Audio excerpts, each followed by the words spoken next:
understand Arabic so far, but by the end of her visit, I think she will be able to understand Arabic very well.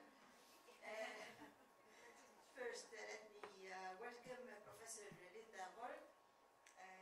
She came a long distance from Australia, and I'm very thankful for her accepting our invitation. Her presence will add a lot of knowledge to our information about speech therapy. Professor Linda is chairperson in Australia Aphasia Association. She authored about 6 books, 15 book chapters, and more than 200 articles in this domain. So thank you so much for coming. I'd like to welcome also our guest, Professor Najwa Nassar, head of the Physical Medicine and Dermatology Department, and Professor Nahla Al-Fai, head of the Phoniatric Department. I think their presence will add a lot to our discussion, and it will enrich the discussion in this session. Now we start with Professor Linda. She'll talk about 3 key clinical indicators of effective stroke care for people with aphasia. After that, I'll talk about early management of stroke cases. Unfortunately, the next speaker, Dr. Mohammed Al-Gibari, didn't show and didn't apologize, so I'll have with you some case presentations about how to manage neurological patients instead of him. After that, we have Dr. Ahmed Al-Bokri will talk about indications for patient referral for magnetic stimulation. Dr. Tamer Roshdi will talk about cognitive rehabilitation, and Dr. Tamer Hussein will talk about rehabilitation of deglutitional dysphagia. And by the end, we will have case presentation with Professor Linda Warren. Now I invite Professor Linda to start the presentation.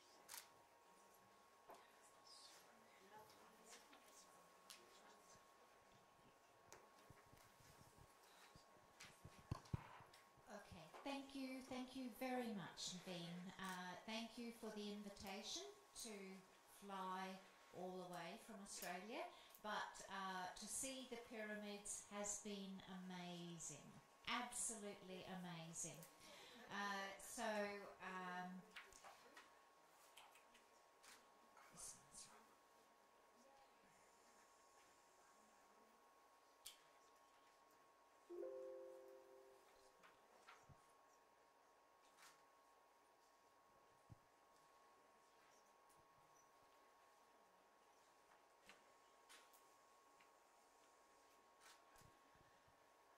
So, I have, the title of my presentation is 3 clinical indicators of effective stroke care for people with aphasia.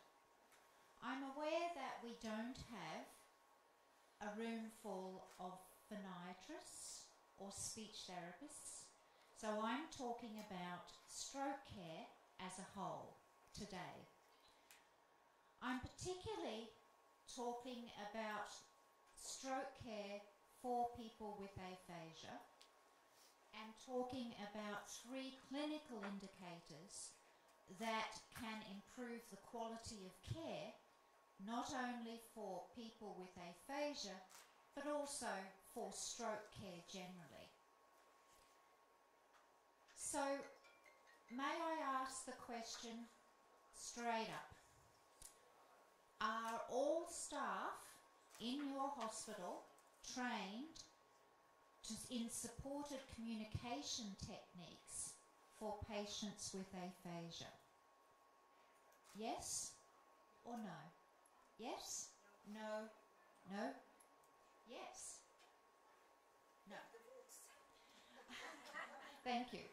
Are all patients with aphasia offered aphasia rehabilitation? No. Are all patients with aphasia given the opportunity to provide feedback about their stroke care? No. So I understand that we are not the same.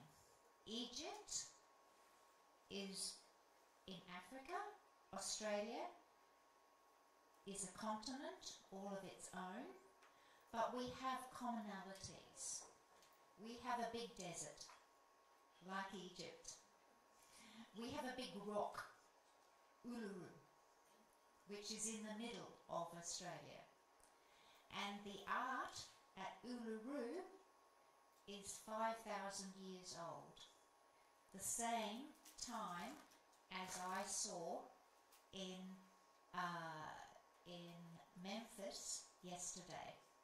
So we have ancient civilization as well, but our health systems, I understand, are very different. But I thought you still might be interested in how we do things in Australia. So, first of all, why focus on aphasia? Aphasia occurs in about 37% of stroke survivors.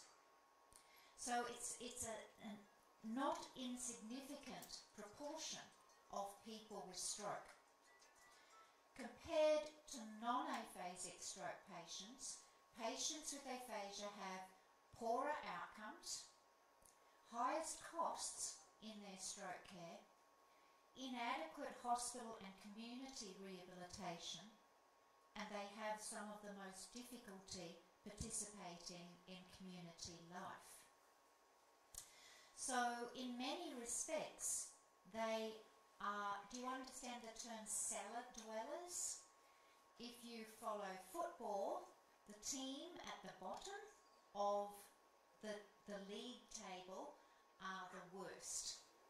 So people with aphasia have the worst outcomes.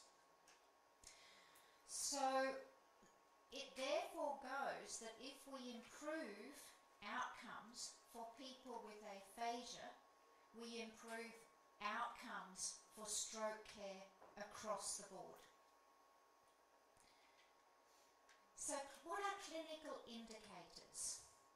Indicators provide a quantitative basis for clinicians, organisations and planners aiming to achieve improvement in care and the processes by which patient care is provided. Now this person, Main, says monitoring healthcare quality is impossible without the use of clinical indicators. They create the basis for the quality improvement and prioritisation in the healthcare system. To ensure that reliable and valid clinical indicators are used, they must be designed, defined and implemented with scientific rigour. Do you have clinical indicators in rehabilitation in Egypt? Yes? Yes, you do. How many are for aphasia? 0? Yes. It's about the same in Australia. So we are also developing clinical indicators to improve the care for people with aphasia. So my aim today is to distill about 40 years of aphasia research, teaching and practice into just 3 clinical indicators of effective stroke care for people with aphasia. This is my career, beginning in Melbourne as a clinician, moving to do my PhD at the University of Nottingham in the Stroke Research Unit at the University of Nottingham, which was one of the first stroke units in the UK. And then I've moved to the University of Queensland in Australia, and I have become recently the chairperson of the Australian Aphasia Association. So what I have done for this presentation is I have looked at 35 of our studies that report the experiences of stroke care by people with aphasia and their families. So this is people with aphasia and their families telling us about their stroke care and telling us about adverse events and dissatisfaction with care. So I grouped those issues into 3 areas. And then I've looked at the literature on evidence-based practices that can improve these areas of practice. Okay? So these 3 clinical indicators have emerged from 35 studies of patients' experiences of stroke care in Australia.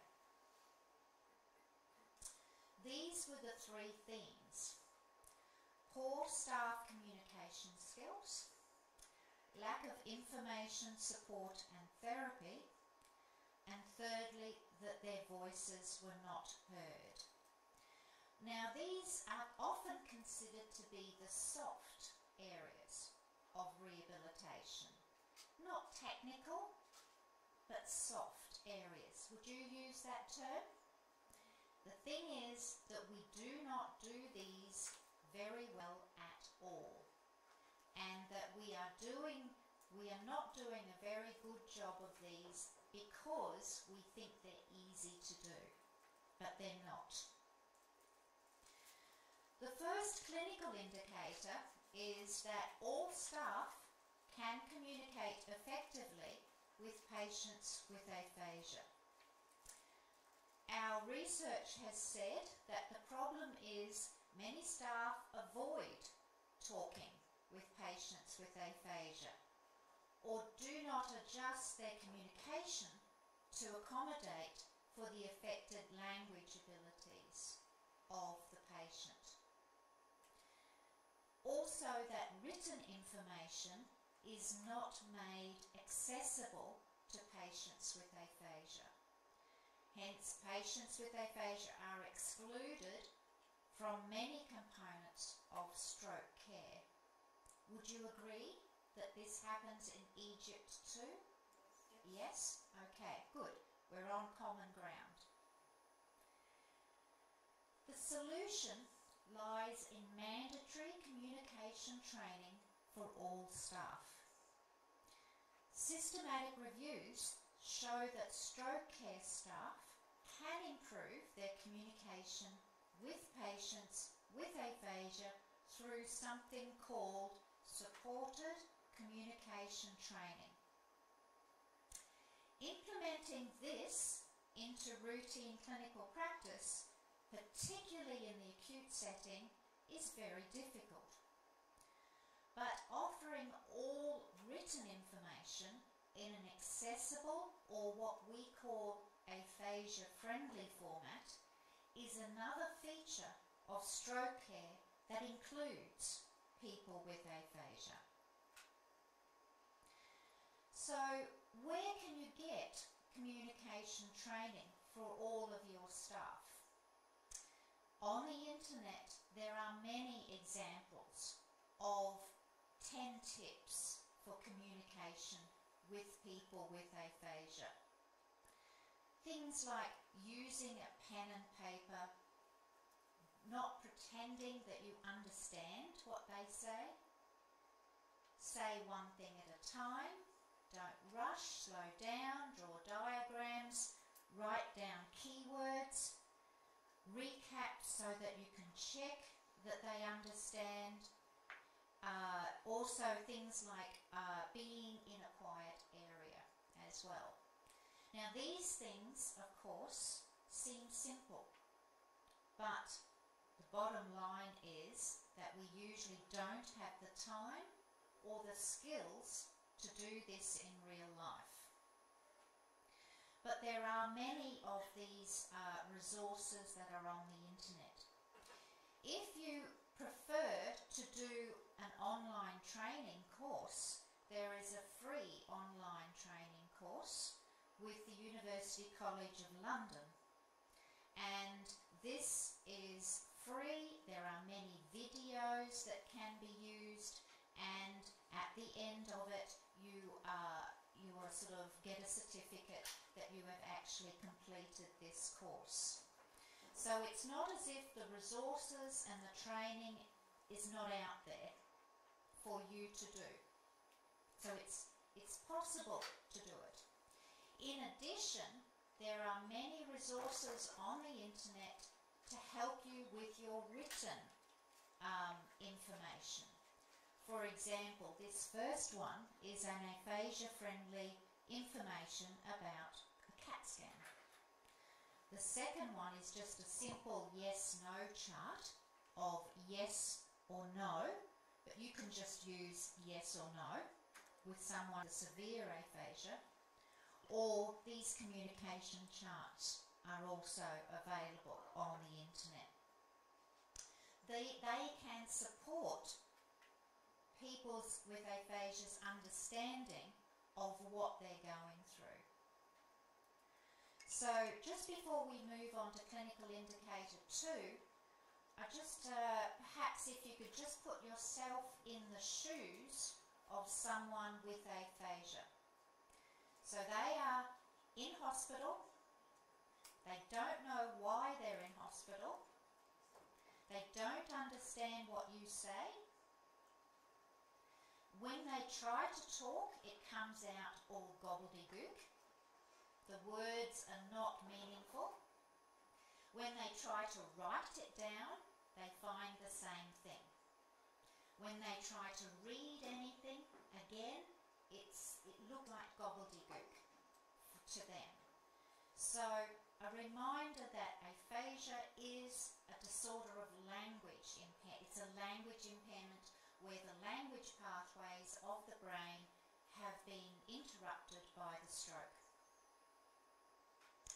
Clinical indicator 2, patients with aphasia and their family are offered aphasia rehabilitation.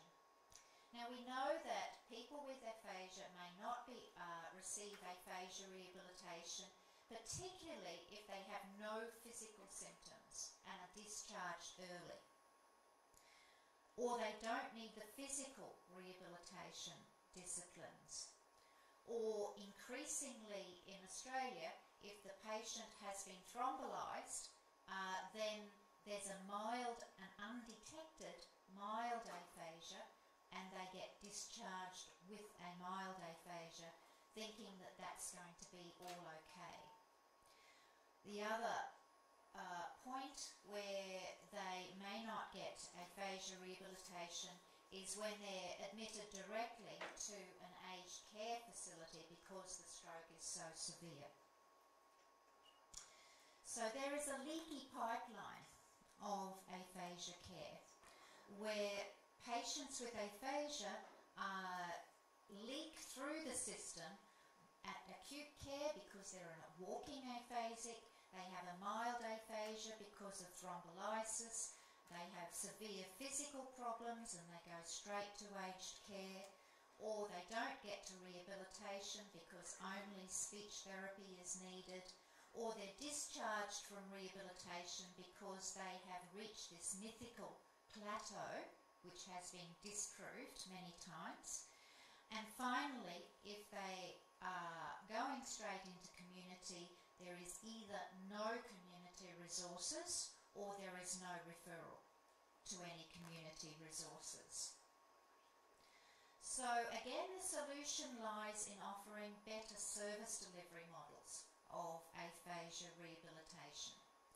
Now, I'm sure you would all know that the latest 2 Cochrane reviews have shown that speech and language therapy for people with aphasia is effective. There is no doubt. Okay, we are starting from the premise that speech therapy is effective. Therapy may target any domain of the World Health Organization's biopsychosocial model. So it can be either at the impairment level, activities or participation level. How common is the ICF used in Egypt?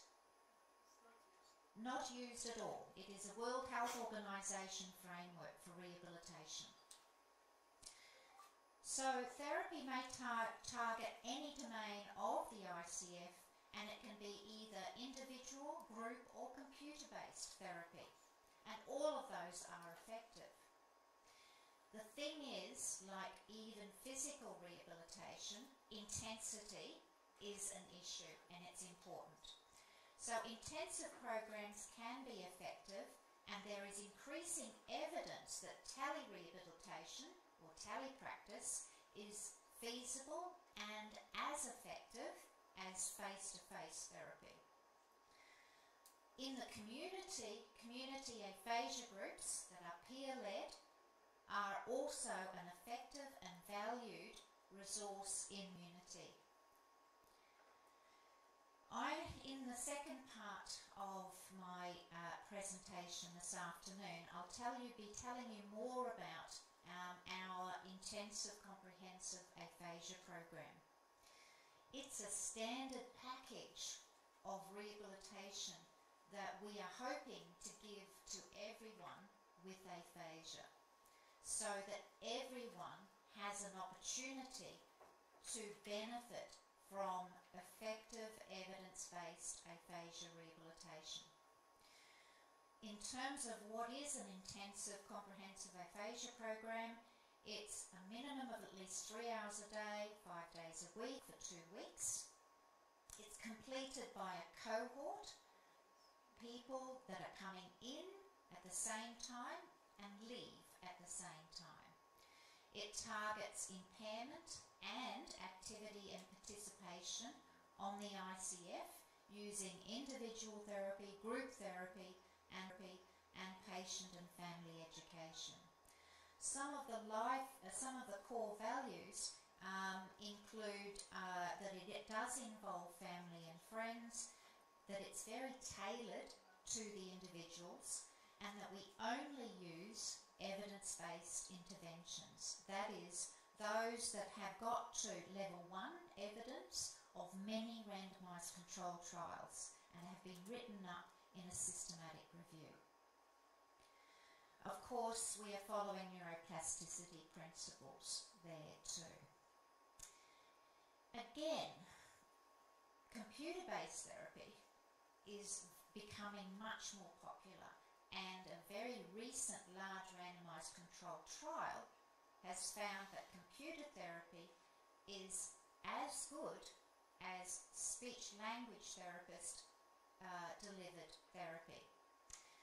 This is a free resource, again, on the internet. It's called the Aphasia Software Finder, and there are many computer programs here that can help people with aphasia. In addition, there is another free resource about community aphasia groups, and this has been developed by my colleagues at La Trobe University, and it's called the Interdisciplinary Community Aphasia Group Program, and it's amazing. It's got all of this information about how to develop and run an aphasia group. Again, it's free. The third clinical indicator that many people with aphasia talk about is that people with aphasia should be given the opportunity to speak for themselves and to comment on the care they receive. The thing is that people with aphasia are not deemed competent to make decisions, provide consent, or provide feedback. Consumer experience surveys and feedback on services is definitely not aphasia friendly. Even stroke associations are not aphasia friendly. Again, the solution is that aphasia friendly communication should be mandatory for everybody who is working with stroke. It is the aid that all people with aphasia should be offered, just like a walking frame, a stick, or a wheelchair. We would never think about not giving someone a wheelchair or a walking stick or a walking frame, but we are not giving them the opportunity to talk to someone who understands them and who can talk with them. It is also the case that aphasia masks competence, so people with aphasia should initially be considered competent. They all say that they want people to know that they have aphasia and that they have not lost their intelligence. They are not stupid. So it's important for us to acknowledge that they are competent and that it's really just a matter of a problem with the language. Again, there are resources online for that have... That is to help patients and to save lives. I've done that in Houston, in the United States, where the economic situation is not an issue, and we were able to establish 2 stroke centers at Houston. Then I came to Abu Dhabi, and in Abu Dhabi there was a huge set of other challenges, mostly cultural challenges in Abu Dhabi. Not financial, but cultural. People just did not want to come to the hospital to be treated for a stroke. Because in Abu Dhabi, and in my opinion, in the Middle East, the cultural taboo of having a stroke is very, very acute. People look at a stroke in the Middle East or in the Gulf countries as something bad. You shouldn't even talk about it. So culturally, it was a completely different set of challenges over there. Currently in Beirut, the biggest challenge for us is the financial situation, because treatment of a stroke is expensive. It's very expensive. I'm sure it is here as well. So this workshop is to go through not necessarily the financial challenges, although we're happy to discuss it if the questions come up, but rather the logistics of treating a patient. And we really would love this workshop to be interactive. Dr. Rudy Nawar has taken a few scenarios that he put together, clinical scenarios, taken from our own experience. We've done about, in the last 6 months, we've done about 100 cases of acute ischemic stroke since we started. Some obviously ended up with TPA alone, some came too late, some underwent TPA and thrombectomy, and some came too late for the TPA and underwent thrombectomy procedure. So he's going to take us through in an interactive fashion, and you have a voting system that you can use. And please, the idea and the purpose of this workshop is when you leave, you dispel some of the misconception that you might have, or we clarify some of the questions for you. There's no question that is too small or a question. Don't be afraid of asking question or of learning of how we do it. I think with the panel around this here for this workshop, there's plenty of experience and plenty of know-how that we're more than happy to share that with you.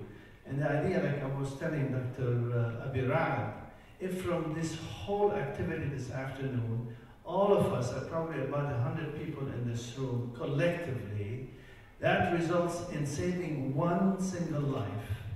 It's enough. So please ask all the questions you want to ask. And so without further ado, I'll have Dr. Nawar come up.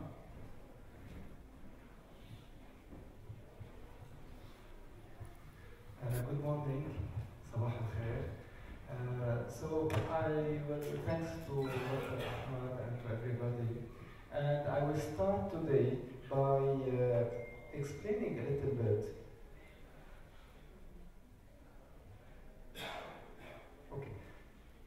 I will start a little bit by the recommendation for a stroke unit and for a comprehensive stroke unit. How can we form a stroke or comprehensive stroke unit? We can do a stroke unit here in this room. But in fact, we need recommendations, we need requirements. So I will start my PowerPoint by this funny slide about the difference of a joke unit versus a stroke unit. So if we look on the picture of a joke unit, everybody, we don't have any leader, nobody knows how to act, everybody is weird, nobody knows his job. Versus a stroke unit, if we go for a stroke unit, everybody is focused on this patient. And they act and they prescribe medication, they do operation for this patient. Everybody is focused on this patient. So I will go also to differ between a stroke unit and a stroke center. You know, if we do a stroke unit, it's easy. We need a room, we need doctors, RNs, and the patient. But in fact, to do a stroke center, it's bigger. We need really we need a public awareness, we need an ambulance services, emergency imaging, emergency treatment, and external communications. And all these, with a stroke unit, can form a stroke center. So our job here also to know that if we have a stroke unit or a stroke center, so we need all these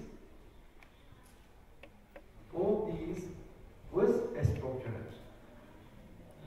So I will start also by the members of a stroke center, of a comprehensive stroke center. So I will start a little bit by our experience in Beirut, in our institution, and the job of everybody of these members. So I will start with the vascular neurologist. So by recommendation, we need vascular neurologist. Without a vascular neurologist, we cannot say that it is a stroke center. Plus, interventional neuroradiologist, because it differs between just a stroke center, a primary stroke center, and a comprehensive stroke center. If we need a comprehensive stroke center, so of course we need people that act, and not just one person. We don't need really one neurologist or one neurointervention to say we have a stroke center, comprehensive stroke center. We need at least 3 neurointerventional physicians to form a stroke comprehensive stroke center. So otherwise we need other doctors like anesthesiologists. We need ER physicians, because these people will treat this patient when he arrives to the emergency department and in the OR, in the operation room. Otherwise, we need RNs and PNs, we need nurses. Without nurses, we cannot form a stroke center. Otherwise, we need also practical nurses, emergency department physician, anesthesia, pharmacists. We need to put protocols for our patients. We cannot treat patients like we remember this dose, we can't give this dose to this patient. There is a recommendation, there is contraindications, there is doses. So our pharmacists will help us a lot in this job. We need also swallowing and speech therapists, because this patient who comes with stroke, in fact, after 1 or 2 days, he needs to eat. And when we eat, or she will eat, so they can present an aspiration pneumonia. So that's why the job of swallowing and speech therapist is also important in stroke center.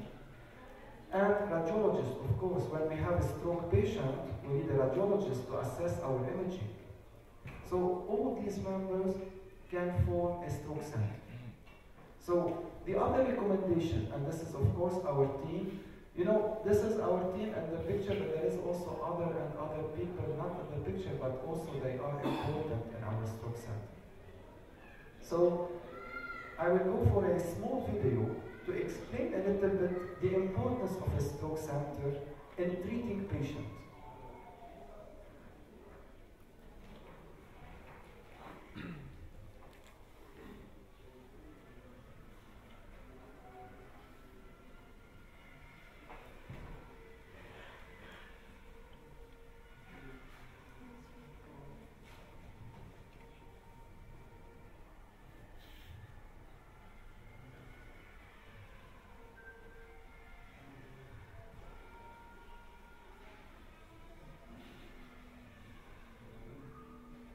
So it's an amazing video explaining to us a little bit how should we treat patients. Because in fact, it's not about looking just looking on this Formula 1 car. Not, or it is red, or it's beautiful, or it's fast. No, not at all. In fact, the importance of this video is the spirit of the team. You saw that the car, it arrived just in 1-2 seconds maximum. But in fact, the preparation before this car arrived, it took around more than 80%.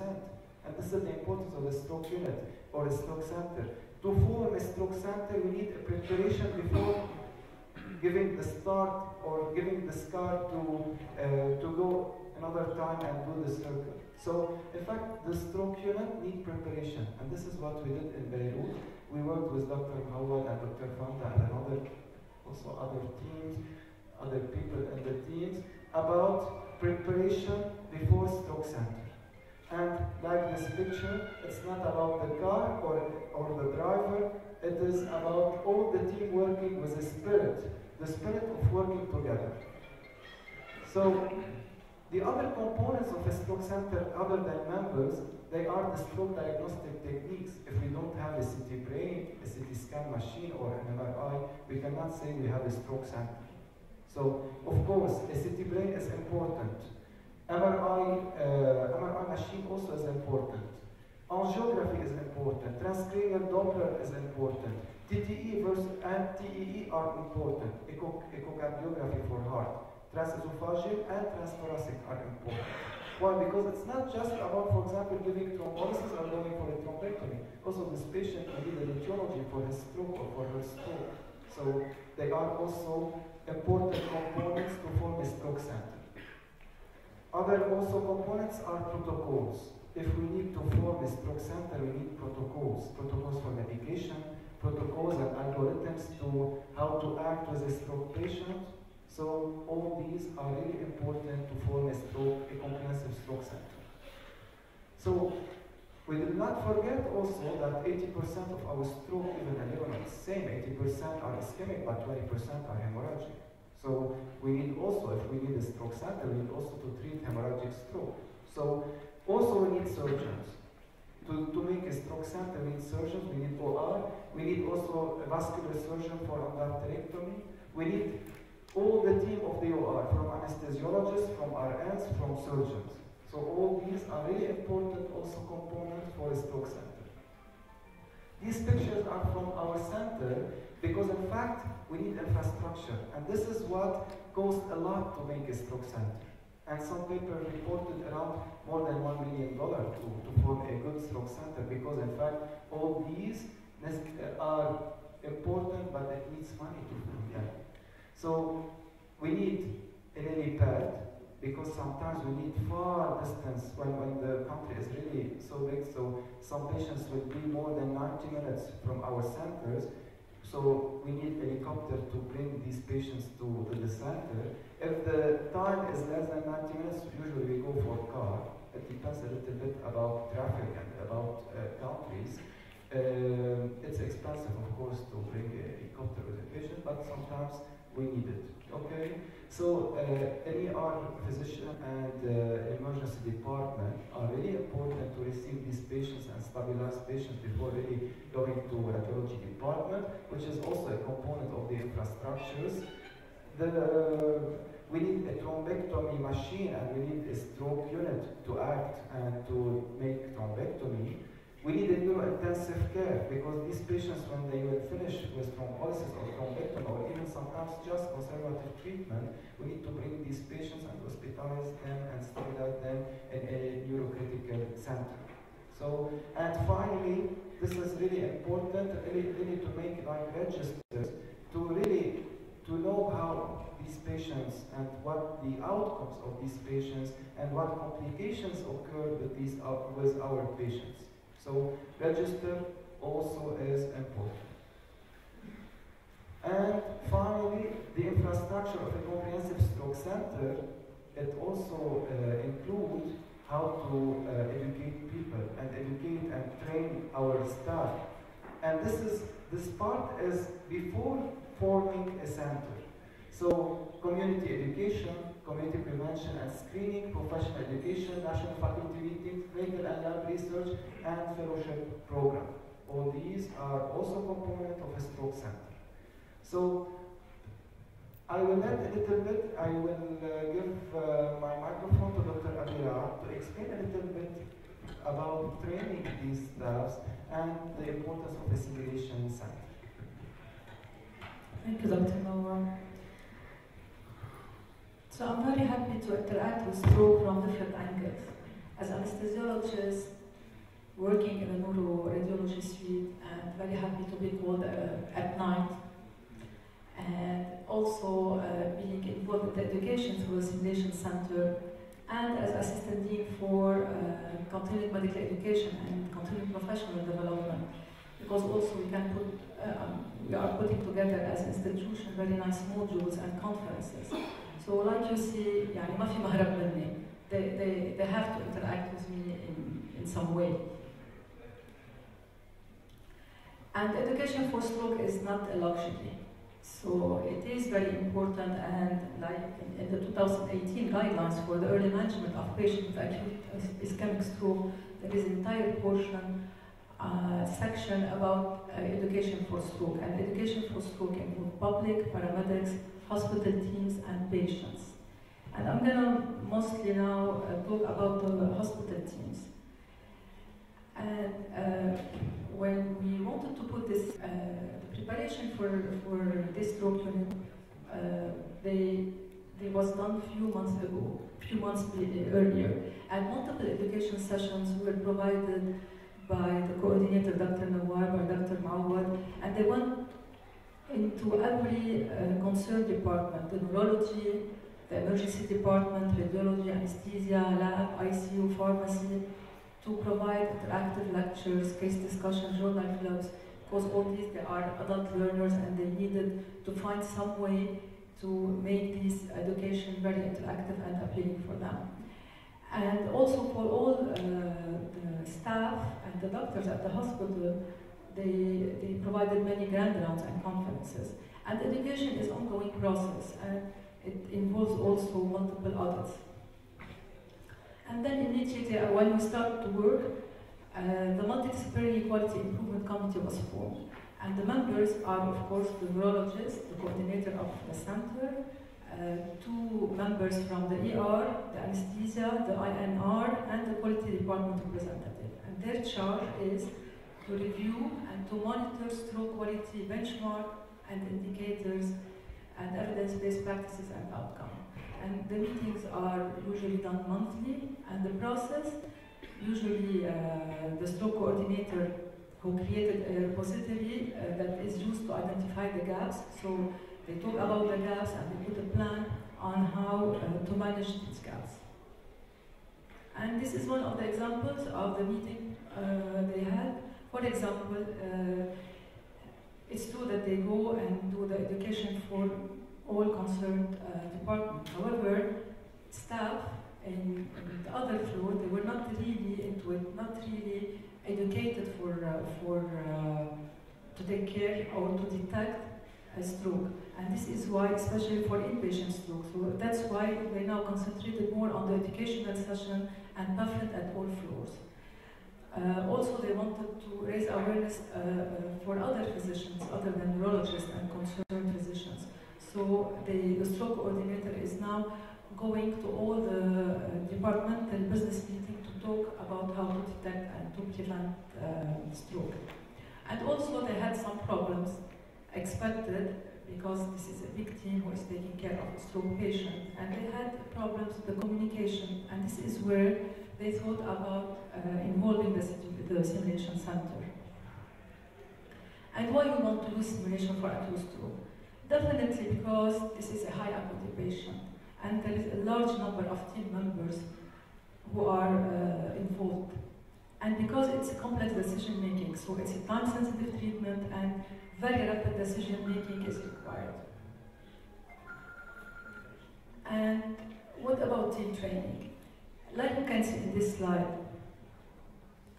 it's not that people don't know what to do.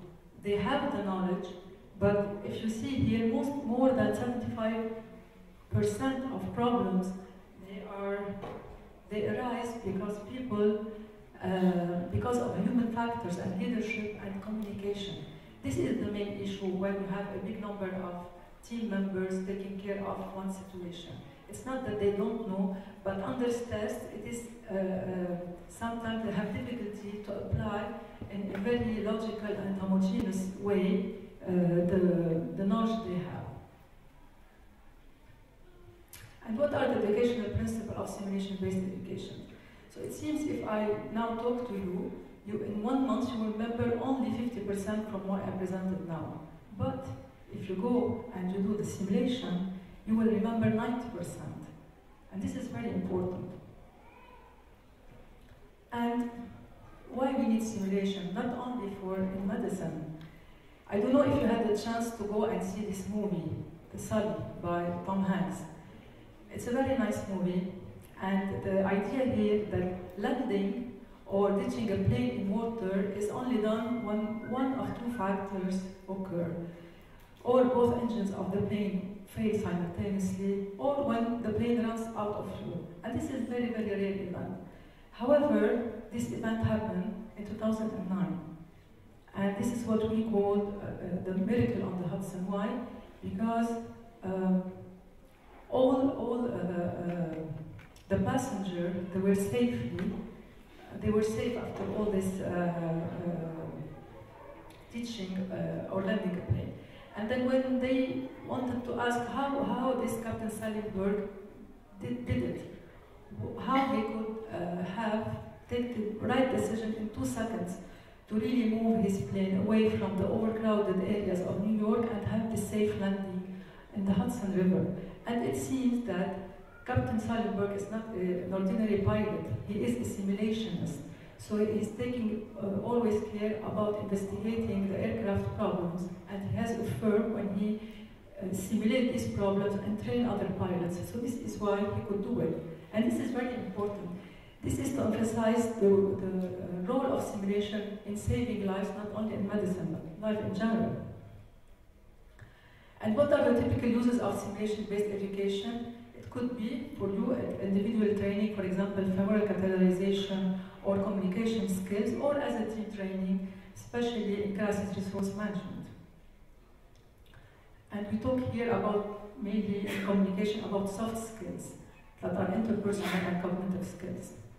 And remember the miracle of the Hudson. Okay, he did his best and he could have the safe landing on the river, but the temperature was -10 and all these people could have died. But if the other helicopters and others would not come to help him, so it was a teamwork. The team in 20 minutes, the helicopters and the boat, they came to rescue. So this is one really nice example about team training. And here we usually talk about the crisis resource management. This is 11 principles. I will not go through them all, but just to tell you that every time we're training our staff, we always in the briefing talk about all this. Call for help early, designate leadership, establish role clarity, distribute the workload, communicate effectively, anticipate and plan, know the environment, use cognitive aid, mobilize resources. So all these principles are really embedded in our courses, and this is the essence of simulation-based education for team training. And luckily for everyone, especially for our patients, we have this very nice facility, the LAU Clinical Simulation Center. This is a center that was accredited recently by the Royal College of Canada. And we are not just, in addition to serving the needs of our students and residents from the different health science schools, it is also now we are doing programs at the hospital and also for the community. And this is one example of in situ simulation that was done at the hospital.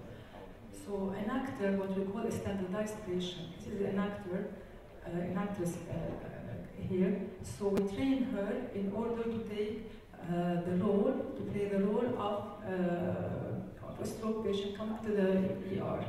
So this lady, she accepted to have an IV, to have a dextrose stick, and to go through all the process from the ED to the CT scan to the interventional radiology, and then by the end we went all and do the debriefing for all the teams all together in order to identify gaps.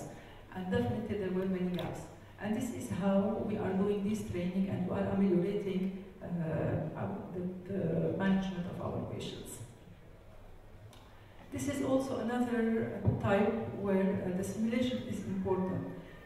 And deliberate practice is different from deliberate practice. Deliberate practice means when the motivated learners will do repetitively practice on one task, and here this is the replicator, the vascular replicator, with increasing level of difficulty. It's not that if you train every day on the same task, after a certain period of time, the development will be arrested in your ability to do this skill. But if there is an increasing level of difficulty and every time there is a feedback, This is what we will call the deliberate practice. And deliberate practice can move any novice into the proficient or expert level. And what are now the next steps for us? Creation of an excellence center at the national level for training and education, including different modules from the emergency room to the CT scan to the ICU to the neuroradiology, so all these will be covered. And implementation of public education programs, and since we are the first Lebanese stroke center, we feel that it is our duty to do such program, to elaborate on such educational program and to implement them. Also, we're working now with Dr. Mawad on having a mobile stroke unit and also about having telemedicine. Thank you so much, Wanda. I think it's a good time to just stop for a couple of minutes and take some questions or feedback. Dr. Rudy Nawar kind of touched briefly on what are the various components of a stroke center, pre-hospital stage to the hospital stage, to the emergency room, to the CT and imaging, to the thrombectomy, to the ICU, and to the post-stroke rehabilitation center. And Dr. Wanda has gone nicely through the importance of clinical education through simulation. In other words, creating simulation modules for acute ischemic strokes that you can go through it and put actually your hospital staff through it. Put the ER physicians, the ER nurses, even the EMS driver, and all through all the various steps of treating an acute ischemic stroke. Are there, and then next I believe Rudy is going to simulate a few cases. Yeah, one case. We're going to go now. It's time for action. So are there any questions or comments on what Dr. Nawar and Dr. Abirad has said so far? Yes. That's an important question. So look, so it took a lot of efforts to put the team together. We did have anesthesiologists in the hospital. We did have neurologists in the hospital. We did not have a vascular neurologist. We had interventional neuroradiologists, but they were not working in unison. They were not working in teams. The level of expertise among the interventional neuroradiologists, there was a big discrepancy in there. Somebody had to come. I did. You know, this is the way we do things, and we're not going to deviate from this. And so on and so forth. We established a stroke ICU, which we didn't have. And we trained the pharmacists. The first day I got there to do a stroke, we did not have the TPA. The whole country of Lebanon did not have one single vial of TPA. Now we have TPA on site in our hospital at Medina. So that is expensive. To put this team together, to hire the people, to pay them salaries, to educate them, to teach, that is expensive. But the more you do, the cost goes down. If you're asking who pays for the procedure, so in Lebanon, about 45 to 50% of the general population are taken care by the government. Social Security, armed forces, security forces, employees of the government, teachers in the government. So about 50% are by the government. The other 40 to 50% are insurance or private pay. Private pay is very little. People, you know, the economic situation in Lebanon is not good. Like anywhere else in non-oil producing countries in the Middle East. So it is difficult for people to pay from their own pocket. Insurance companies pay, but not the whole thing. The government, we still don't have a code for thrombectomy. There is no code to be recognized as a thrombectomy. The government pays the TPA. It pays the cost of the TPA. The TPA in Lebanon is expensive. It's about close to $1,000, or maybe a little bit less. But they pay. The government pays for that. The rest we try to get from the insurance, or we try to get the patient's families to at least pay the cost of the suction catheter, of the stent retriever, and of the procedure. The professional fees for the anesthesiologist, the neurologist, and us, a lot of time we don't get paid. We don't. Even if we get paid a very small amount. Probably the whole thrombectomy procedure for professional fees about $400. But we do it, and we're happy to do it. Our main concern right now is how to provide the consumables, how to provide the suction catheter, the suction canister, the guide catheter, the small catheter, the guide wire, and the stent retriever. If you put them together, they're quite expensive. And that's a big question, and that's something you have to do with your government or with your Ministry of Health or with the insurance companies. But that goes along with the rest of the education program. You have to educate your government officials that if you spend money on treating acute stroke, you will save a lot more money on treating disability in the future. Along those lines. And that's what we're doing. We're going to the Ministry of Health, we're going to the insurance companies. But these questions will come up later as we show cases now. Okay, so now time for action. We will do one scenario, and I want to thank Dr. Basuni because he helped us get for us some, not true actors, but people who were really very graciously accepted to work with us. So let us start. Mind you, these people that just came a few 10 minutes earlier and they don't know exactly what's happening. So يعني كونوا رحيمين. I think we can start. So basically there will be a small briefing and then the scenario and then the briefing later on, and we're going to use the voting system for the briefing.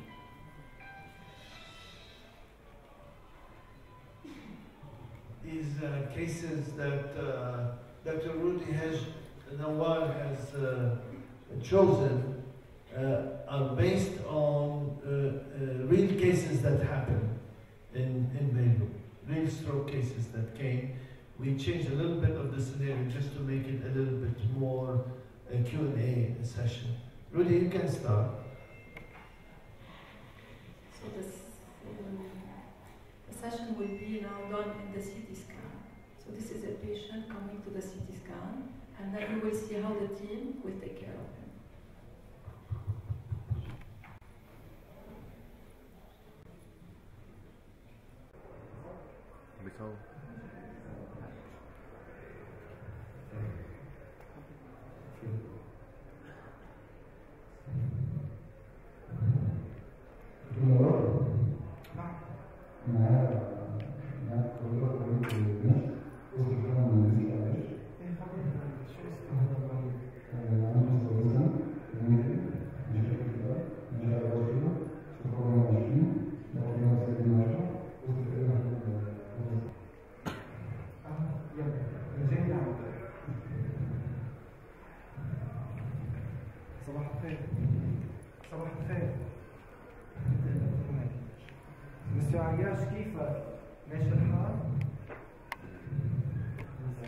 مع الدكتور نوار حكيم الراس والجلطات رح شوي صغير نشوف في ملفك نهتم فيك ما تعطل هم، اوكي؟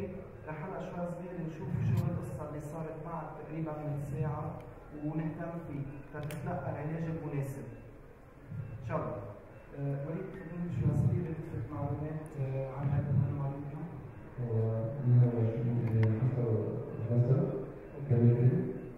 45 سنه. مشاكل في القلب، كوليسترول، سكري. نعم. برضه 190 110. اوكي. وضغطه وقت وصل على الطوارئ كيف كان؟ قد ايه ضغطه بالطوارئ؟ اوكي. بيتلقى شيء علاجات دائم بالبيت؟ نعم. اوكي. طيب مسيو عياش عم تسمعني منيح او لا؟ استاذ عياش؟ اوكي. طيب فاذا نحن قدام تقريبا لنا ساعه، ما هيك تقريبا لنا ساعه على العوارض. اوكي. في شيء مين احمد حضرتك انت اللي رحت على البيت؟ الساعه 8 كان تقريبا اي ساعه على العوارض؟ الساعه 8 حضرتك اللي اتصلت. نعم. مسك كوبايه شاي وقعت من ايده ودخل صار هيك ربع ساعه ثلث ساعه جبناها على هنا على طول. اوكي. طيب استاذ عياش تسمح لي اختصر لنتاكد شو عم بيصير معك؟ يلا. اريد بس شغله صغيره، قد ايه عملنا الجلوكوز عنده الطوارئ قد ايه طلع؟ 120. اوكي. طيب استاذ عياش رح اطلب منك اول شغله، شايفك شوي صغير المعوز هيك انت شفته احمد بالبيت؟ اوكي. فاذا شوي صغير هيك كان المعوز. اوكي. طيب فاذا ثاني رح اسالك شويه سؤالات. اوكي. تسمح لي معلش بدي افحصك مضبوط تنعرف شو قصتك. رح اطلب منك اول شغله غمض لي عينيك، جرب غمض العينتين. اوكي عظيم. بدي بايدك فتحهم، فتح عينيك. اوكي فتح عينيك. اوكي سي عياش بدي منك تعمل هالحركه كانك عم تكبس بايدك وتفتح. اوكي عظيم. حضرتك مريض اي سنه او قد ايه عمرك؟ اسهل قد ايه عمرك؟ قد ايه العمر؟ 45. اوكي. ونحن اي شهر هلا؟ نحن باي شهر بالسنه هلا؟ 12. اوكي. طيب بدي شوي صغير اطلب منك تلحق لي اصبعي بعينيك. يلا طلع على اصبعي والحق لي، جرب قد ما فيك. بعد هذا الماكسيموم اللي فينا عمليه الشمال. يلا قد ما فيك. بعد طيب طلع لي عمليه اليمين. اوكي هيدي الجهه منيحه. فيك تطلع لي على الزوايا فوق قد ما فينا لتحت. يلا جرب قد ما فيك. طيب احمد بدي منك يلا تخبي لي عين من العينتين. يلا خبي لي عين. فتح لي عين اليمين منيح. طلع بمنخوري. هو قد ايه؟ هو كام؟ 2. اوكي. هو 2. اوكي. هو قد ايه؟ 3. اوكي. هو قد ايه؟ اكثر شمال ما عم نقدر نشوفه، ما هيك ما عم نقدر نشوفه. طيب رح خبي الثاني عين على ما اعرف احمد. يلا طلع لي على منخوري مضبوط. هو قد ايه؟ مش شايف. طيب هو قد ايه؟ مش شايف. هلا اذا رحت على اليمين هو قد ايه؟ 2. عفوا. وهون مش شايف. اوكي. وهون على عمالك فوق قد ايه هون؟ اوكي. طيب ماشي. رح اطلب منك تعلي لي ايد الشمال قد ما فيك، اذا فيك تعلي ليها 10 ثواني. ابدا. طيب ايد اليمين اليد السليمه علي لي اياها قد ما فيك. 1 2 3 4 5 6 7 8 9 10. فيك تريح ايدك. رح نعمل زيت الشي على الاجر. بدي منك تعلي اجر اليمين. 1 2 3 4 5. عظيم. بدي الثاني اجر الشمال. ابدا قد ما فيك جرب حرك لي اياها ولن صغير. طيب فاذا نحن عندنا هون عندنا هيميبليجيا كومبليت، يعني ما عم نقدر نحرك ولا ميلة الشمال. طيب استاذ عياش بدي اطلب منك شغله، عم بتحس هون مثل هون او في فرق بيناتهم؟ في فرق. اي احسن عم بتحس فيها؟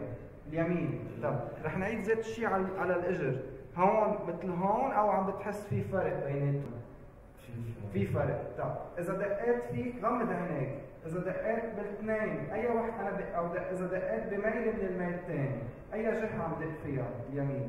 ما حسيت ابدا عم دق بالشمال. طيب رح نعمل شغله بالاجر كمان بدي منك تغمض عينيك. اي جهه دقيت؟ اليمين. اوكي. فتح عينيك منيح. رح اطلب منك تطلع كمان مره ثانيه على منخوري بالعينتين. اي جهه عم بتهز؟ الشمال. وهلا اي جهه؟ كمان الشمال. وهلا اوكي. طيب عظيم. فاذا نحن هون عندنا تقريبا سكور فوق ال 20 عند المريض. بدنا عبد الله ولو بدنا نعمل سكانر without contrast ومن بعدها دغري سي تي اي. اوكي يلا بلشت ولو حضرتك على صلاحيات ان الاشعه هنعمل حضرتك دلوقتي سي تي هنوزع حضرتك ما تتحركش لمده 5 دقائق. اوكي طيب رح نزيح شوي صغيره فلو بدي تعملوا لي سكانر without contrast لنتاكد انه ما في عندنا اي بليد. ماشي.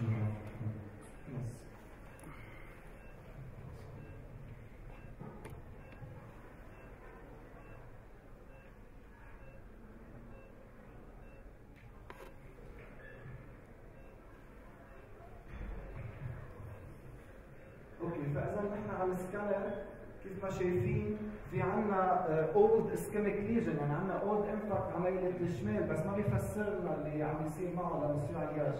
فاذا ميله اليمين ما مبين الا رح ارجع للصوره بدي اتاكد من الصوره، خليني اتاكد منها مضبوط. اوكي بعد ولو عبد الله اطلع بليز بعد اوكي اطلع بعد.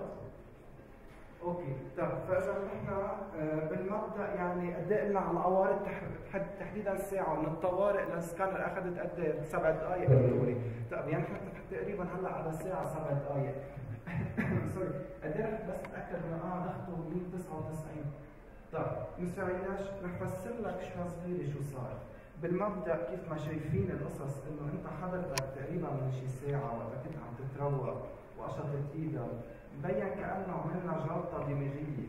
جلطه دماغيه هي كنايه على كتله سكرت شريان الدماغ. لانه نحن بالوقت المناسب علينا نعطي دواء تيدوب هالكتله، واذا دابت هالكتله صحيح انه بيرجع يمشي الدم، بس في اكيد خطر دائما بنقول للمرضى 5 ل 10% انه هالمريض يرجع يعمل مثل نزيف صغير مطرحها.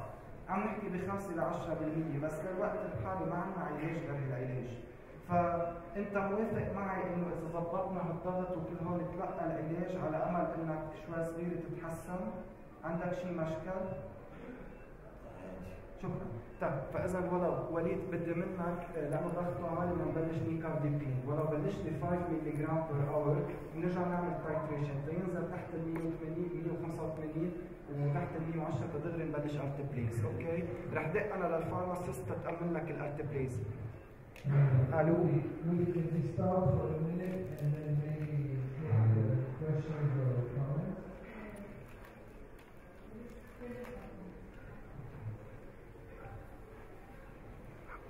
اوكي انا بقدر اكمل او no 1 second really. اوكي so this is the patient who came an hour into his symptoms. An hour into his symptoms. One hour. Yeah, complete activity. And an NIH stroke scale of more than 20. So last seen read about 1 hour prior to presentation. Acute left hemiplegia. He has visual field. He has a gaze preference as well.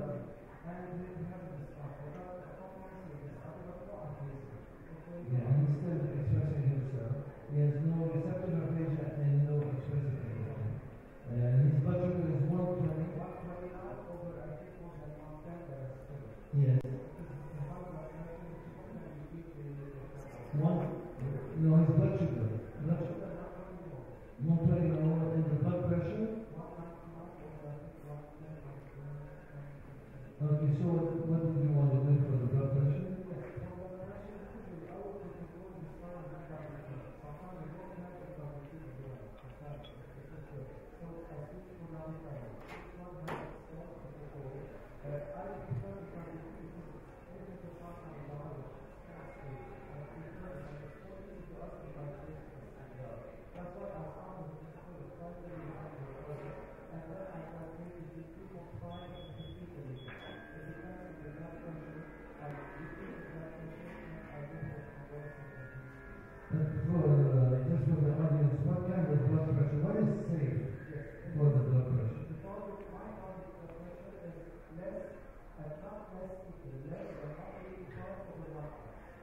Okay. And the yes. And the CAT scan is done immediately. Yes.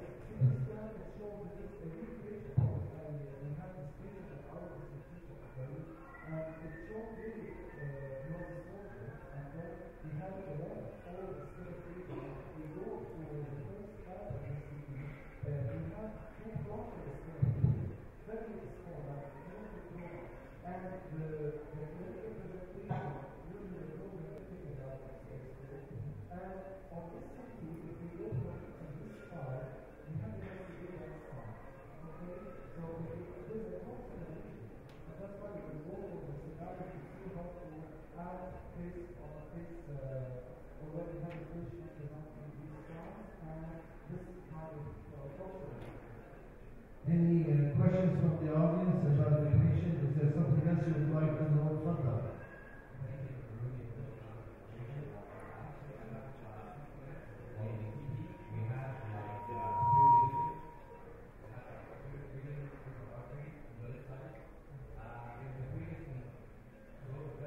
good question.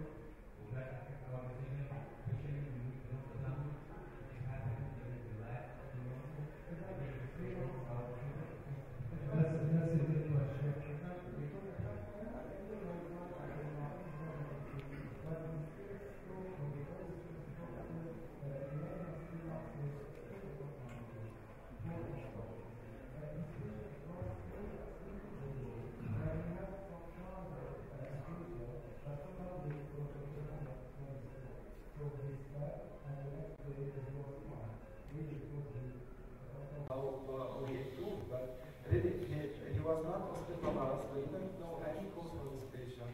Maybe after finishing the scenario, I will tell you what it was. They told me it was very interesting. One other comment. So we have suggesting evidence that there is an emerging large vessel occlusion. Large vessel occlusion, because this is the M1. Yes, this in fact an MCA that's signed for radiologists. I'm a radiologist, maybe radiologist. Well, it's actually on this CAT scan, it could easily be an internal carotid occlusion, like a T occlusion. Yeah. It's a little bit lower than the MCA M1 segment in the Sylvian fissure.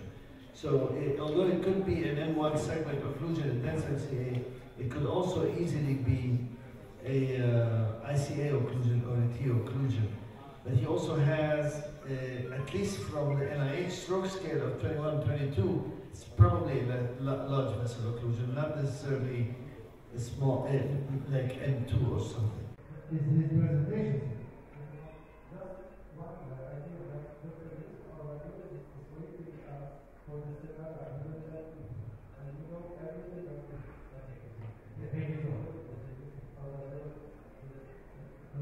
But I think the question you brought up is the relative contraindication of IVDPA, and one of them is a recent stroke.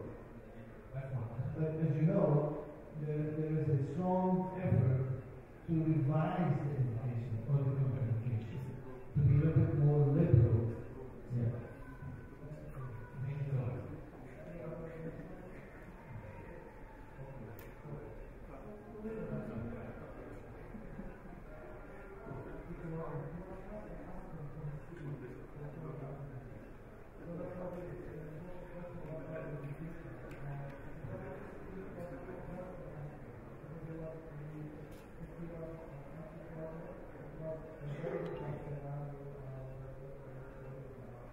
But why did you ask this question?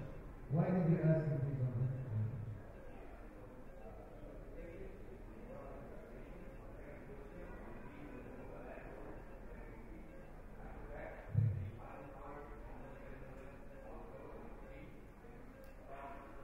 Yeah. So we'll get to that a little bit later. As what to do if somebody is on low or something. But I think the question should be asked is he's a young guy, he has evidence of an old stroke on the left side, and now he's an acute stroke on the right side. He tells you he has heart disease, so probably you should suspect a treatment condition.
So, وليد انت اعطيته نيكارديبين او بعد؟ ايوه اوكي.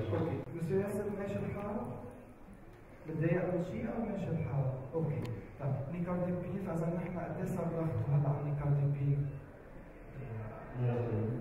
يلا رح ننطر شوي صغير هل ينزل تحت ال 80 ان شاء الله ما كثير يتاخر. يلا رح ناخذ اخر مره الضغط ونشوف اذا ماشي الحال رح ترفع مسك دغري. الو ايه مرحبا. نحن عندنا مريض على الارجح عين الجلطه، نحن بحاجه نعطيه ترومبوليسيس، فبليز بدنا تعطونا الامبوس تبع الالتبليز ونبلش فيهم، اوكي باسرع وقت نخلص قد ما فينا خليه، اوكي؟ يلا نحن ناطريكم هون، نحن بعدنا بالسي تي ماشيين، بس لاربح وقت قلت لكم تتحضروا لنا دغري، اوكي؟ يلا. اوكي، فاذا I think we should bring up the question of consent. You told the patient verbally that you're going to give them medicine, and there is a small 5% risk of intracranial hemorrhage. Dr. Soto, what do you do in Europe? Do you have same consent form for IPA?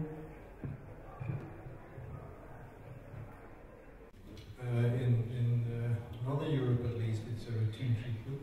We don't actually ask for anything but verbal consent.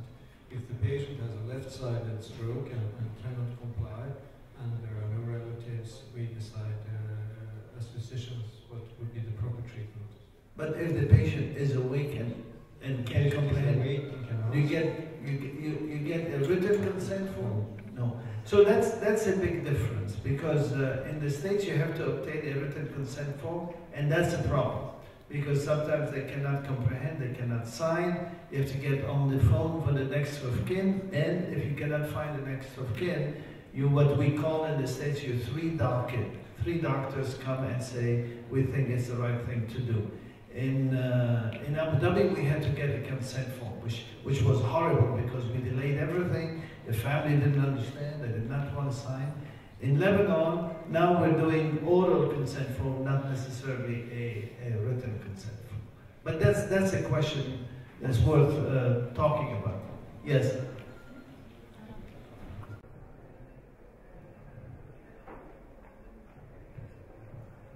Thank you.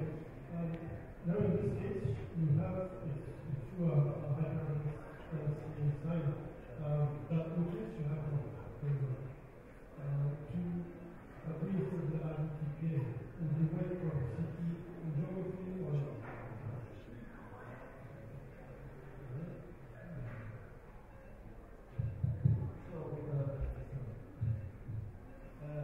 so you know there are parts that are not there.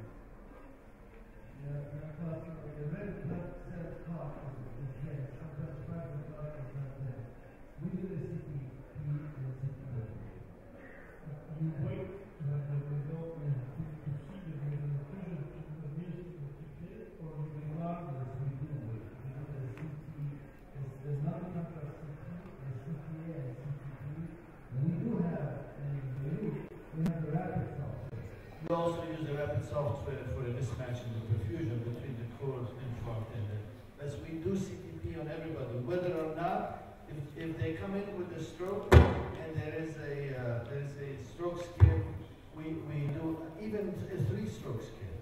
We do CT, non-contrast CT, CTA, and CTP. So even if it's not dense on the non-contrast CT, we wait for the CTP. If there's a cutoff, large vessel occlusion cutoff, we do the whole thing. IV perfusion, IV TPA, and then we take them down if they don't. Because the debate was that we have in several conferences is it really necessary to wait to see at the occlusion, and to delay some minutes IV TPA? So in our case, it takes maybe 2 to 3 minutes to get the CT, CTA, CTP. We do wait. We do wait. If you in your center you don't wait, we cannot argue this. But in Beirut we get CT, CTA, and CTP. We give immediate result when waiting for the CT entry. Yes. But no, but his no. You see a dense MCA with the stroke scale, You don't wait. But if you don't see a dense clot, I will give the license or to the city angel for the customer. So in our center we will do RTPA before doing the CTA and the CT perfusion. Yeah. Rudy, have you had cases where we gave the IVTPA without a dense MCA and without a CTA? Just thrombolysis? Yes, thrombolysis. Yes, we do. Thrombolysis. But because sometimes we have chronic kidney diseases in patients. And it occurred, I think, in 2 cases that the patient is already on dialysis and his nephrologist sent us the patient but no contrast and like that. I had a CT exactly like that but without the dense sign and I went for thrombolysis. Yeah, but without a dense sign? Yes, without the dense sign. Actually, in our center, as long as a patient is in the window and is fulfilling the criteria, even if we suspect it or even if we have the CA sign, we give RTPA and immediately we do a CT angio or MRA to verify that he's having proximal. And I guess this is in accordance also with the new guidelines which is published last year. But you obtained a non-contrast CT first? Yes. You obtained it. Okay. Anything else? Yeah, we also, when we see clearly sign of hyperdense media sign, we inject the HPA patient immediately before doing the CT engine. That's a given. I agree. But if you have, like what he said, if there is no dense MCA sign, and if you have a stroke, no dense MCA sign, Even though that, if you have clinical signs of ischemic stroke according to... But what is the cutoff and the NIH stroke scale? What if it's a stroke mimic? Yeah, time to time we... I also remember the case. Unfortunately, at this moment, the CT was not possible to do because of some problems. We performed the magnetic resonance. Yeah, but that's different. Yeah, but that's different. Yeah, it's totally different. And we do too. It was funny that it was a colleague from my hospital, from internal medicine, with clear signs of ischemic stroke. Time to time, you may overtreat. Yeah. But according to recommendation of how to manage that, we do. But I would say in our center, Rudy, how long usually that, I mean, have you had cases where you gave the IVTPA in the emergency room, and yes, when they come with an outside CT? Yes, in fact, just to say this, because to say that it will take time, because this is really the importance of reaction, really to follow our data, and the necessity of really to see it and time for every part. We found that at the beginning when we transferred the patient to the city, we have the city and then transfer him to the ER, especially when the city is a little bit far to the ER. It takes around 5 to 7 minutes plus. So that's why we decided after the first session case is to give the bonus directly after the city machine. And sometimes we go to what is called the theory of one-stop shop, which is directly when we suspect an NHSS and the patient was transferred to another hospital, directly we go to the top network. And that's why a rapid CT will give us the idea of where is the organization. But it's still controversial. That means we cannot, it's not the guideline, 100% the guideline. But just after a little bit of experience, to save some time, to save some nuance, we go down to these management. Yeah, we inject also IVTPA immediately after contrast enhanced CT scans directly on CT. Yeah, so most of the time now we're injecting them in the CAT scan, the solid infusion in the CAT scan. Especially if it's a high stroke delay, even if it might be an iffy or a controversial CT scan, but if it's a low stroke delay and we don't see a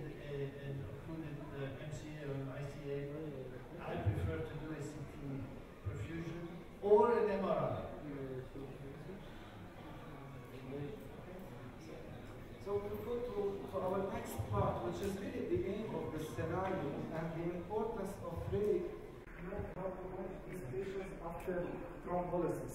So Walid gave our patient, after checking with the nurse and the neurologist, the dose of alteplase.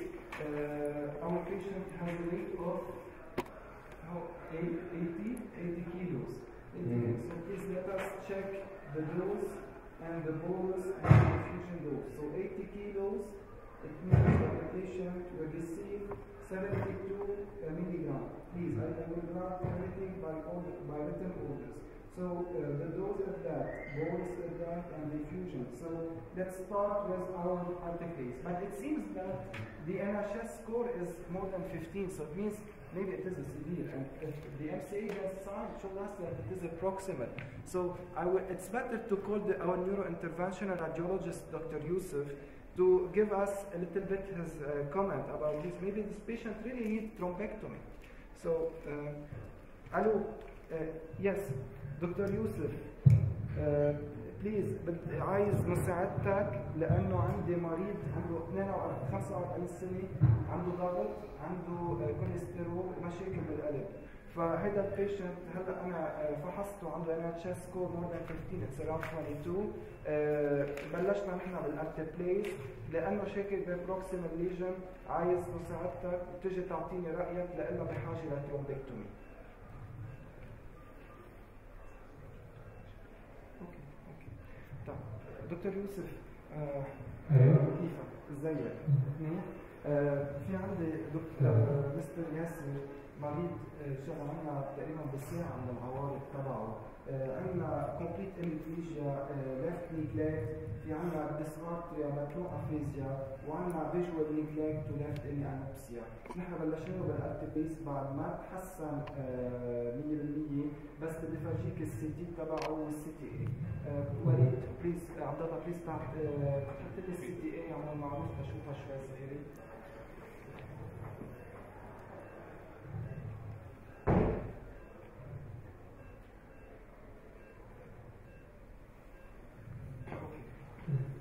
دكتور يوسف شو رايك بالسي تي اي؟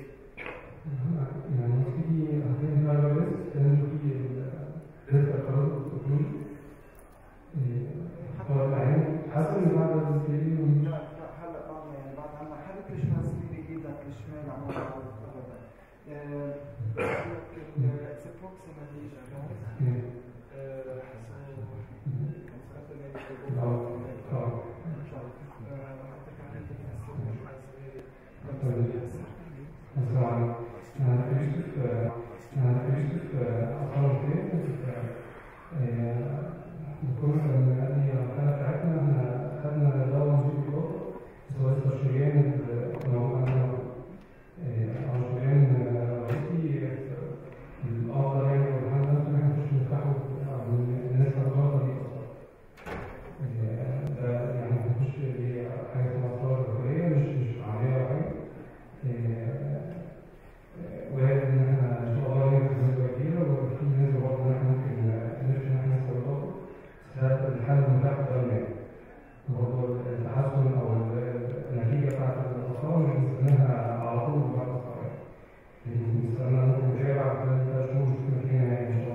مستر ياسر شو بفسرلك شوي دكتور يوسف لانه هي كناية عن عملية مضطرين يمكن بفسرلك شوي صغير. هي عملية رح يكون فيها فيلج بس رح ينفرد اكيد بالميل ونقدر نجرب نسحب الفكرة الدماغية. اوكي هي بتقول هون انه انت مستعد اكيد للعملية، اكيد فيها نقطة خطورة رح يكون سكرين بس يمكن ما عندنا غير احتمال انه هلا اجرب قد ما فينا شيء اوكي فاذا اوكي شكرا. فإذا نحن وانا باراميديك نحن ننتقل دغري للانترفنشنال فإذا والانستيزيا اوكي انفورم عظيم. فإذا دكتور بحري انستيزيولوجيست رح افصل لك شوي. مستر وليد مستر ياسر 42 سنه عنده ضغط، عنده مشاكل بالقلب، عنده كوليسترول، اجى لعنا بالساعه على الطوارئ، عنده NHS score more than 22 او more than 20 هو 22 عنده، تلقى اكتيف بليز، ضغطه منيح بس ما تحسن بعد الاكتيف بليز. شافوا دكتور يوسف نيو انترفنشنال ولقينا انه على الارجح في داعي انه اكيد نعمل له ترومبكتومي لانه عنده الترومبوس مور ذان 8 ملم ديس بروكسيمال على الاكتيف بليز مرتاح. فانا برايي انه نسلمك اكيد ببارت الانستيزيا ونبلش بالترومبكتومي باسرع وقت. وهذا دكتور يوسف بلش عم يعمل سكرابينج ورح يطلع. اوكي انا طبيب التخدير ما تقلقش. بدي اسالك بس انت اكلت اليوم؟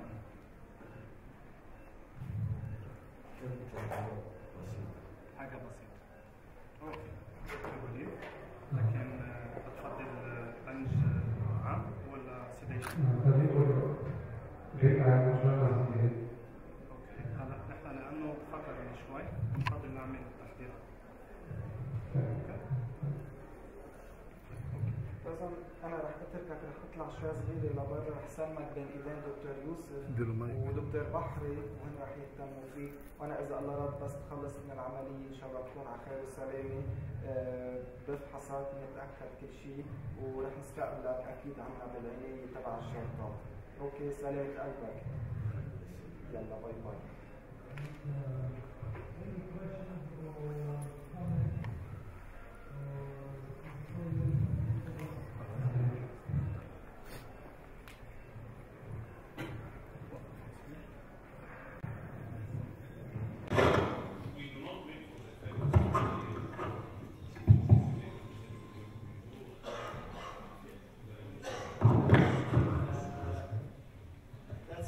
That's a very good question.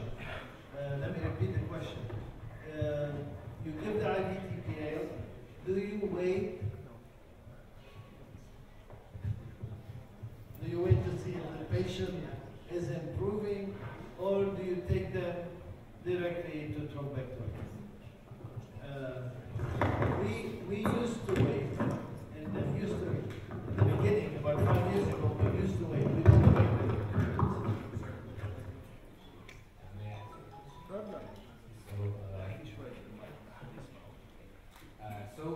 First, we have an evidence of emergence large vessel occlusion. The treatment of large vessel occlusion is done in the angio suite. It's not done by TPA. It could be preceded by TPA injection if the patient has a time window and need the eligibility criteria and there's no exclusion criteria. After installing the infusion of TPA, we take the patient to the angio suite immediately because even if there is a mild improvement, there is no guarantee that the patient might occlude later on.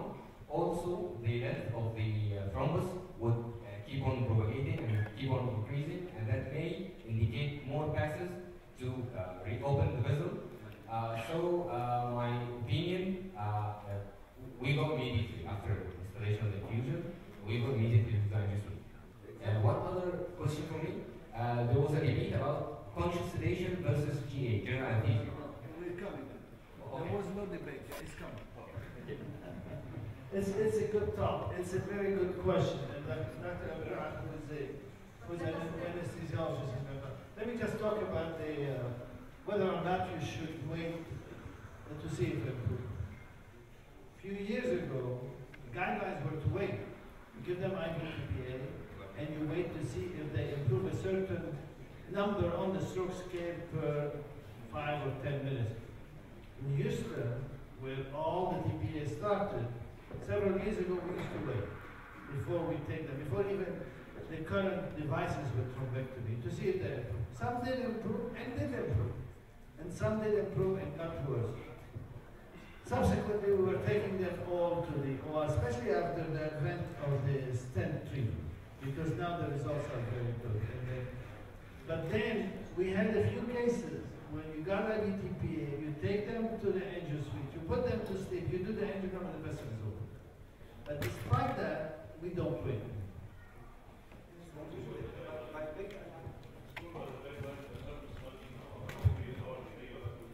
Yeah, we don't win.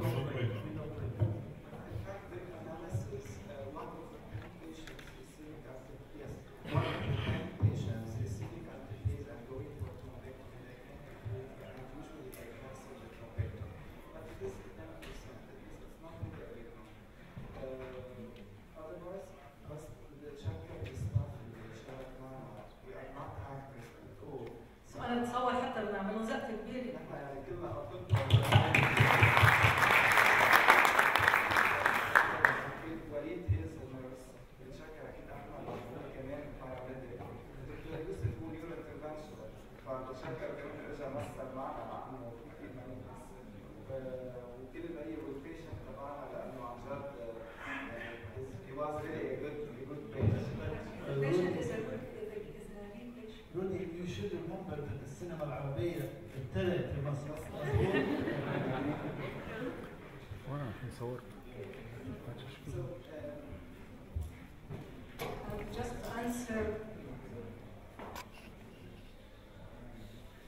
general anesthesia versus conscious sedation. This is a nice topic for me as an anesthesiologist. Let me ask you something. How many neurointervention are here? And for you, who would like to go with general anesthesia? Oh, in general. In general. In general. Okay. And with conscious sedation? Yeah. So this is our everyday debate. But there is no anesthesiologist here, I guess, right? So basically, what are the advantages of conscious sedation? Of course, quickly, rapid start, and more robust blood pressure control and immediate clinical exam after the procedure. Okay. At the same time, the advantages of general anesthesia is for you to have a paralyzed patient that is not moving during the procedure, and also for us to have an airway protection. And remember this guy here, he had eaten something 1 hour before coming for having this stroke. So this is very challenging for us to go with mild sedation, because at some point the mild sedation can become deep sedation, and this is where we can lose the airway of our patient. It's not always easy for us. Now, even if we go with general anesthesia or with conscious sedation, there is now many tools and equipment that we are using in order for us to be sure to result in a more rapid emergence from anesthesia, whether sedation or general anesthesia. So we use this target controlled infusion system. I don't know if you know the propofol, that is this white drug. So in addition with an opioid, we give them with a TCI system that controls exactly the dose that we need to have for this specific patient, taking into consideration his age and his body weight. And also we use the BIS or the entropy, and this is the BIS is a sum of several EEG parameters that will result in a number. So if general anesthesia is ensured, we need the patient number to be between 40 and 60, and if it is only sedation, between 20 and 40. So we as anesthesiologists, we have some tools to ensure that the patient, if he is under general anesthesia, that he will wake up quickly in order for you to do a good neurological exam immediately. And if conscious sedation, to be in a very good condition. Now, this is the newest guideline, 2018, and as you see, there is either method or procedure sedation as reasonable. So basically, all these big research and trials, they show that there is no much difference. So all depends on the setting, depends on the interventionist, how he would feel, it depends on the patient, on the anesthesia, on many factors. But in fact, there is no big difference in the outcomes, whether it's general or conscious sedation.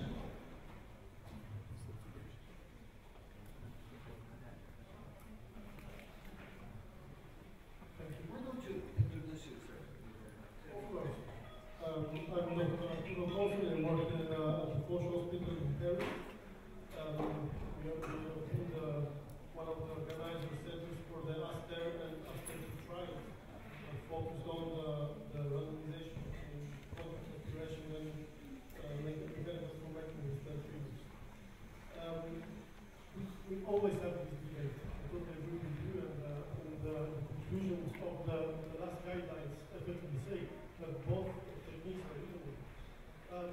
However, what is the mean age of the patients that you see for stroke? I would say more than 50. Yeah. At least in France, but in the States, it's about 70 years old. And are patients with quite a lot of comorbidities. So I think also from an anesthesiological point of view, not really easy to manage. I think that this is why I think the last 3 trials that have been published, which are the Siesta, Stroke, and the Go Live trial, which is going to come out with some sort of analysis, showed that there were no differences in terms of clinical outcome between the two techniques. However, the question was another one. What do you think that is the effect of general anesthesia on collateral circulation, and what can you do to sustain or to maintain a good level of perfusion in order to avoid the collateral failure that you might have during the induction of the anesthesia because of pressure drop? Of course, the big challenge for the anesthesiologist is to keep blood pressure that is adequate for the patient, especially after the induction. This is our main challenge. And to keep it also throughout the procedure, but specifically after the induction. And this is a challenge for us, but we are managing. Whenever we have to do general anesthesia, we make sure to keep the blood pressure in adequate levels. My name is Kamal Bonek. I'm working in Slovakia. Our approach is according to the sagittal occlusion. Basically, if we treat the middle cerebral artery occlusion on the right side, the patient is able to cooperate quite well. So in such case, we perform mechanical thrombectomy. We use just sedation, or time to time it's possible to perform just in local anesthesia. If you compare, if you have a patient with left middle cerebral artery occlusion, you know, it's not so good like on the right side, so at least part of the patient are not able to cooperate. But in majority cases, we start in local anesthesia with just we start with sedation. And if it's necessary, we ask the anesthesiologist to put the patient to general anesthesia during the procedure. And in posterior circulation, it's totally different story.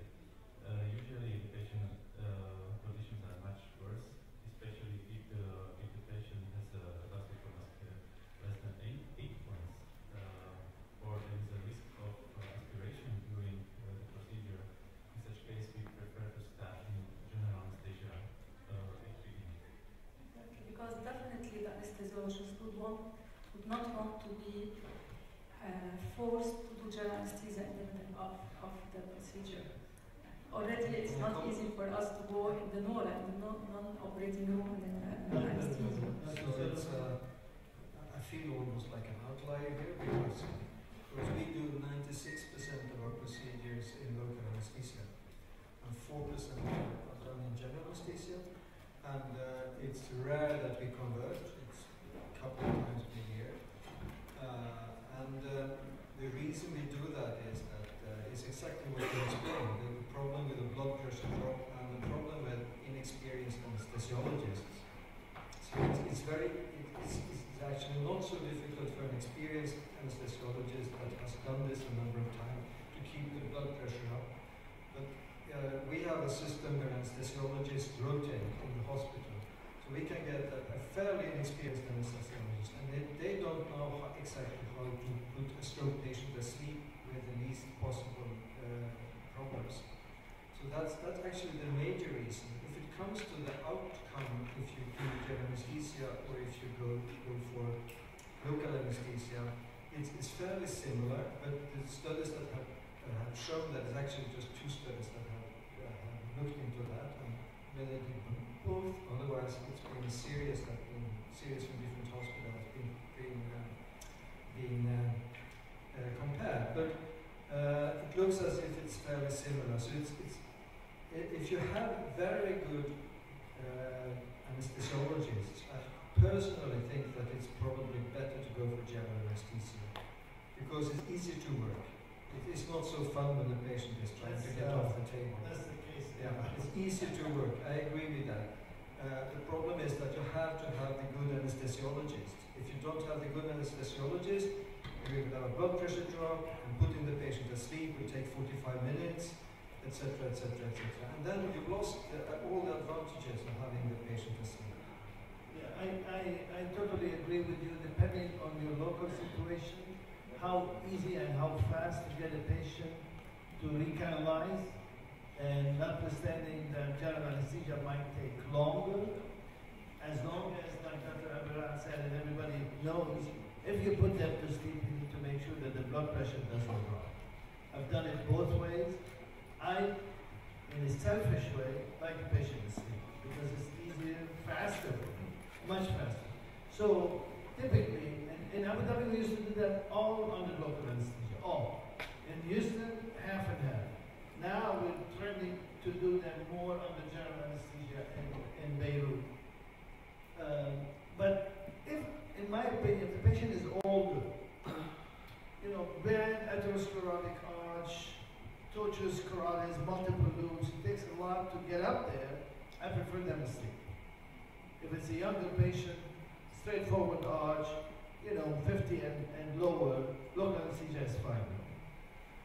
So you have to, like you said, the location, the age group, the availability of general anesthesia, make sure you don't drop their blood pressure, the outcome. The pendulum has swung many ways. In the beginning, they used to say, don't put them under general anesthesia because the outcome is worse. Now there are other studies that say the outcome is the same. Okay, so I think it's mostly, the most important thing is this dialogue that we always have at the head of the patient before starting any procedure. And in line with our role to raise awareness about stroke in our country, we are now in January 19, we are developing one module about non-operating room anesthesia while inviting all anesthesiologists in Lebanon with Dr. Mahmoud and other interventionists in order to have this dialogue. So his part would be what he wants from us. And this is new because usually when you go to anesthesia, there is only the anesthesiologist who's talking. But now we need to have this dialogue. We need to understand what the interventionists would need from us as anesthesiologists in order to benefit our patients. Actually, this is how long is this? A day? A day on a Saturday. Yep. Yeah. So for those of you who are interested, either the local guy or the regional guy, interventional neurosurgeon, or your anesthesiologist, they might benefit from this. Because Massimo Lamperti from Cleveland Clinic is coming over to go over this devices, bispectral, whatever. These devices that you put on the forehead. How many of you are familiar with this? Yeah. So we put them on the head, and they can titrate the remifentanil or fentanyl or propofol, whatever, to make sure that we have adequate level of anesthesia, but without completely put them, and they wake up very quickly. I got used to it. It's very good, and there will be quite a bit of emphasis on that. Yeah. So you're welcome to. This is free. This is free. It's in Biblos campus. It's a very nice area, and we might do tourism for you also. When is it? In January 19. You know, I came yesterday from Beirut to here. It took us an hour and 5 minutes. It's very quick. Okay. Can I ask a question on the previous presentation actually about the stimulation? How often do you simulate? It's like you never mentioned that. How often do you do this? I did not mention this on purpose. It's our secret. So basically, by the guidelines, you have to do the education at least every 2 months. And whenever there is a gap, a major gap, like the one that we saw, our numbers go to growing, they were quite high, then we did the simulation and immediately they went down. Basically, it should be at least every 2 months. But it's highly recommended, honestly, for new centers, especially where there is one champion, but the people around him are not familiar, or around her are not familiar. It is highly recommended that you put them through programs like this of simulation. Actually, Dr. Awad has many scenarios in here that probably will not reach all of them. But it's good for your local ER, your anesthesiologist, your neuroradiologist, neurologist, to put them through the ringer, so to speak, so they get used how fast to move and to work as it were. In many sectors it does exist, but in many other sectors where this has not been established, this is, in my opinion, very hard. Especially for the night shift, because there are many of our patients who come usually at 6 or 7 in the morning. So they will be taken care of from the night shift, and these nurses usually they are not as much trained as the day duty, the staff nurses. Also, I would like to mention something that you discussed previously, that was the need to inform everybody. So we started out more than 10 years ago now. Tommy Anderson, my colleague, was informed absolutely everybody. He went to every ward. He even actually discussed stroke with the janitors that were taking the patients through the corridors and show them cases, to tell them how important it was with speed and time and exact delivery. So I think this is very, very important. You really have to inform everybody and keep them informed, because people move.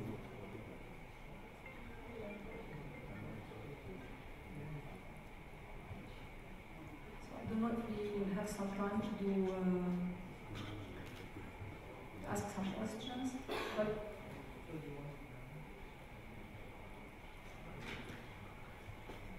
Rudy, I think Dr. Basuni wants to finish this case, and then I'll give a couple of on thrombectomy and abscess.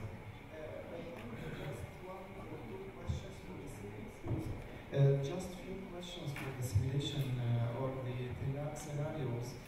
You can vote with your sister, and Dr. Medina maybe will tell you the I think we have discussed already if the diagnosis and management of the patient was adequate, because it was meant, these questions, they were meant to be asked after the simulation. We did it really an unusual way this time. So probably it's better to skip this one, and then to skip everything. So the team members were effective, meaning they carried out duties of role, interacted appropriately with team leader and other team members. And here also it's not applicable in this setting because we got many interruptions. But these are some kind of questions that we usually ask our participants.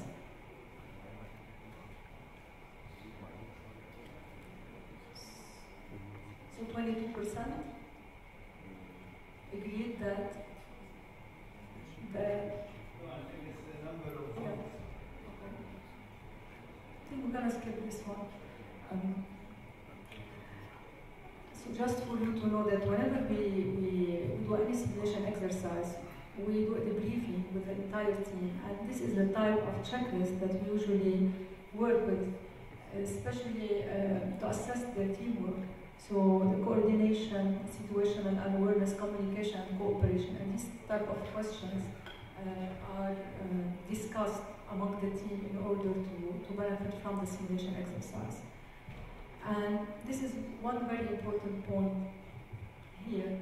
How did you find the communication of the team with this patient? This question comes up always, especially when you have standardized patient that is a real patient for the team.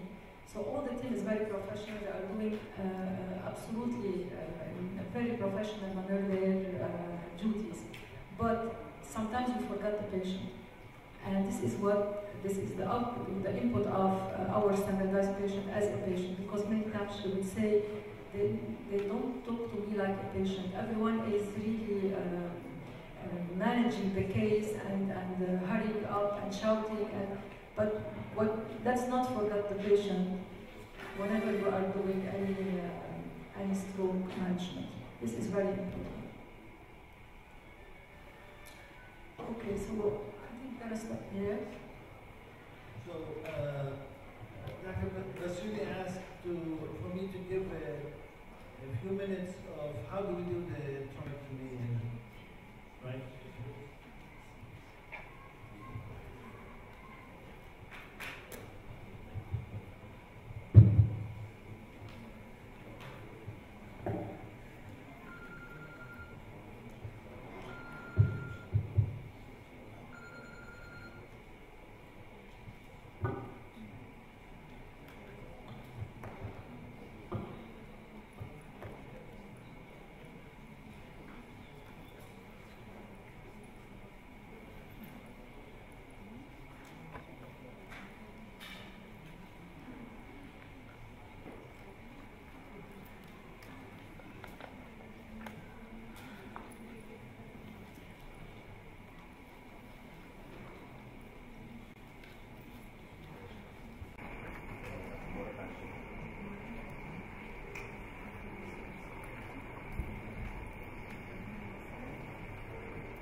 So as you saw, we put together a stroke in the honestly when we started to do this, people would come up and say, what do you think you're doing? You will never be able to do it. You know, it's a small country, there's not enough patients, and it's expensive, nobody is going to pay. Yeah. A lot of what they said was true, but a lot of what they said was not true. We were able to bring the team together. We are working with the local third-party payers and they will pay. They will come up to the table and they will pay. And if you do it here, they will also end up paying. I tell you what worked a lot for us was public awareness. We did a lot of newspaper articles, radio interviews, TV interviews, infomercials, and slowly people are getting to know that you can do something for a stroke. The old saying in our country is what we call in Arabic, and people will understand this, فالج لا تعالج. Now it's different. So we went to the motto, فالج عالج. And people like that. People really don't want to be helpless in front of stroke or anything. So I think we're slowly getting there. Dr. Rudy has seen at least 100 perception and praxis as well as language. Already Dr. Linda covered language and will present us another nice presentation at the end of this section. So I will focus on other domains. So I will focus on other domains. Regarding cognitive impairment, we may think that we will speak mainly on memory. Actually, memory is a little bit not the target in our presentation or in my presentation, and it's not the main domain that is affected in stroke. It is the result of other sectors of cognition that are being affected, and the net result, the patient may complain of memory impairment. But actually, if we perform a focusing assessment, we may detect another form of cognitive impairment that is reflected on the patient in the form of memory impairment. Each of the previous 5 major domains of cognitive functions are further subdivided. Attention is further subdivided into different sectors. Memory is also further subdivided, executive function, perception and praxis, as well as language. Regarding cognitive impairment, it could be divided either, or cognitive impairment post-stroke could be divided either functionally or pathologically. Functionally, beginning from the mild form of cognitive impairment, mild cognitive impairment of vascular origin, reaching to the more devastating nature, which is vascular dementia or mixed vascular Alzheimer neurocognitive disorder, and pathologically according to the site and size and extent of the stroke. The net result of patients that are suffering from cognitive impairment post-stroke are usually cognitively slow. They are not suffering frank memory affection, but they are cognitively slow. What about impact of vascular cognitive impairment?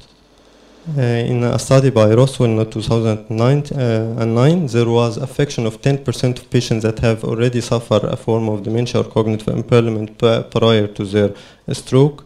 Another 10% develop it after their first stroke, and 35% suffer from it with recurrent stroke. So we are speaking about 50% of patients that suffer cognitive impairment with their stroke. Post-stroke cognitive impairment affect functions, abilities, and functional recovery. It is associated with depression, and it results in higher mortality, up to 2 to 6 times than normal. Regarding memory, as we stated, the memory is a net result of all cognitive impairment, but it is actually not per se affected in stroke. For assessment of cognitive impaired patient, we have to perform different scales. We have to perform different assessment tools because some tools may be not useful for some patients. For example, many mental state examination, which is universally being used, may skip mild cognitive impairment. Meanwhile, MOCA assessment, which is a Montreal cognitive assessment, detect a little bit more minimal cognitive impairment. And so we are in need to perform a different form of skills so as to avoid affection by age, educational degree of difference, socio-cultural background difference, as well as some lax evaluation of executive functions, affection by depression and neglect. Some tests may score normal, as we stated, regarding minimal cognitive impairment in many mental state examination. Besides the usual assessment scale for cognition, we ought not to neglect depression. Depression a little bit may present the patient with affection in his cognitive abilities, yet he is suffering actually a depression which is presenting in the form of cognitive slowing. For an assessment scale, the scale ought to be psychometrically suitable. It ought to be culturally and linguistically adapted for the population. And this is an example of an Arabic translation, the MOCA Montreal Cognitive Assessment, which is translated into Arabic and being used in our patients. And another nice scale or nice screening tool, which is a clock drawing test. This is actually some of the pictures that are being drawn by patients who are suffering from a stroke or other cognitive impairment secondary to different diseases. We instruct the patient to draw a circle representing a clock and then place the numbers of the circle within the perimeter, inner perimeter of the drawn circle, and then to make the arms of the clock pointing to 11 and 10 minutes. 11 and 10 minutes is especially being asked for, and I will declare why right now. For example, some patients will type the circle properly. Others may type the circle properly but unable to perform the correct numbers, or they may perform the numbers correctly, but when they reach to number 12, they forgot about that this is a circle and keep on for another bit of numbers, 13, 14, and so on. Others will be unable to type it at all. Others will suffer from neglect, and so they will type the numbers on a half of the circle and neglect the other in a portion of the circle. Some, when they perform the circle a little nice and type down the numbers properly, when they get to the arms, like the middle portion, middle picture, the patient forgot about the number he already typed, 11 and 10, and shifted the clock to a digital clock. He rewrote the numbers 11 and 10. Some patients will perform the number 11, and then when they come to number 10, they are stimulus focused on number 10 and don't shift it through abstract thinking that 10 means 10 minutes. That is actually ought to be present across number 2. And so the net result is actually 10, 50 minutes rather than 11 and 10 minutes. And so a clock drawing test is nice to be used in the clinics. So as a general screening, is the patient is actually suffering from a form of cognitive impairment or not.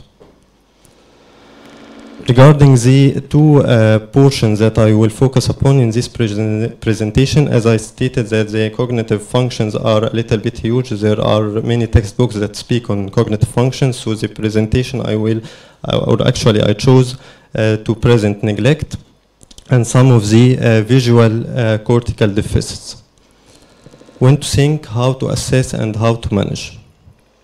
Regarding hemi-neglect, hemi-neglect is usually affected secondary to lesion in the right hemisphere, mainly the right parietal lobe, and the patient is either suffering from egocentric, allocentric, or extinction forms. I will explain this right now.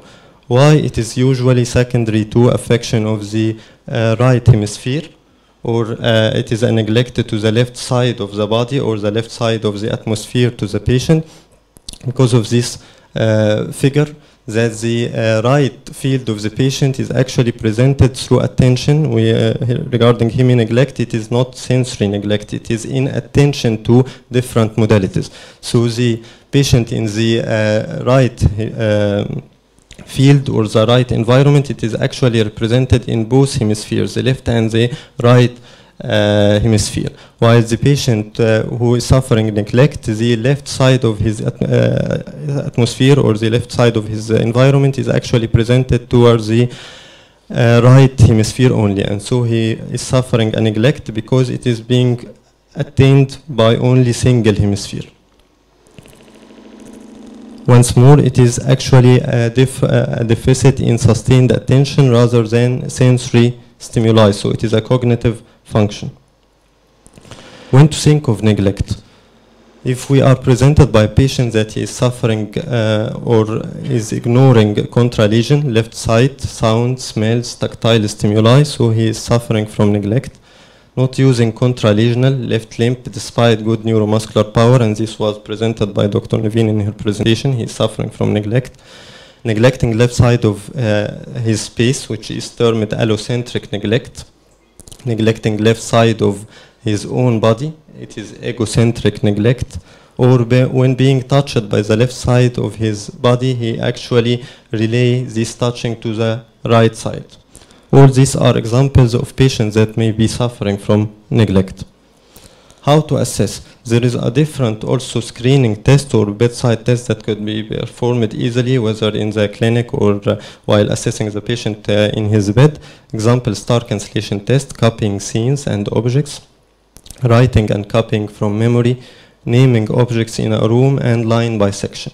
The first figure, which is number A, it is the star cancellation test. We present a diagram full of stars different in sizes, and we will ask the patient to cancel the small stars. The patient cancelled or highlighted the stars towards the side of the right side of the diagram and excluded or neglected inattentively towards the other forms of stars in the rest of the diagram. The other figure, which is copying scenes, we present a picture and ask the patient again to copy the content. He is actually copying also the trees that are towards the right side of the figure presented. Naming objects in a room, which is number D, presented figure, is actually naming also the figures towards the right and neglecting the rest of the room content. And line bisection, the net result of line bisection that he is viewing only half of the line or attending only to half of the line. So when bisecting it, he bisects the half. The net result is 25 and 75% of the line being dissected. How to manage neglect? Actually, patients who are suffering from post-stroke cognitive impairment, they may suffer from single domain affection or they may suffer from multiple domain affection. So it is important to perform, as we mentioned, different scales to detect what type of cognitive impairment he is actually suffering, to target this kind of cognitive impairment to strengthen it, and also to target other domains that are intact to aid the patient through different behavioral strategies to overcome his suffered cognitive impairment. So mapping brain of the patient is important, performing as a patient an imaging for the brain to detect which side actually is being damaged. And also augmenting attention may be only needed rehabilitation technique because attention will result in neglect. Inattention, will result in neglect. Inattention will result in different executive dysfunctions, and inattention may make the patient suffer from different domains of cognitive impairment. Beside one of the following techniques, either behavioral strategies, employing devices or specialized equipment, and pharmacological measures. Actually, all the presented techniques are a little bit scarce in Egypt, so we are trying to implement it. Behavioral strategies like visual scanning or visuospatial training, we ask the patient all the time to perform a form of scanning by turning his neck towards the neglected side to view the whole atmosphere around him. We ask the patient to detect left margin of being read page before shifting to next line. We may type the letters in the beginning of the lines being read in a large form, or we may use a different color to the left margin and ask the patient to focus on the left margin before turning to another line.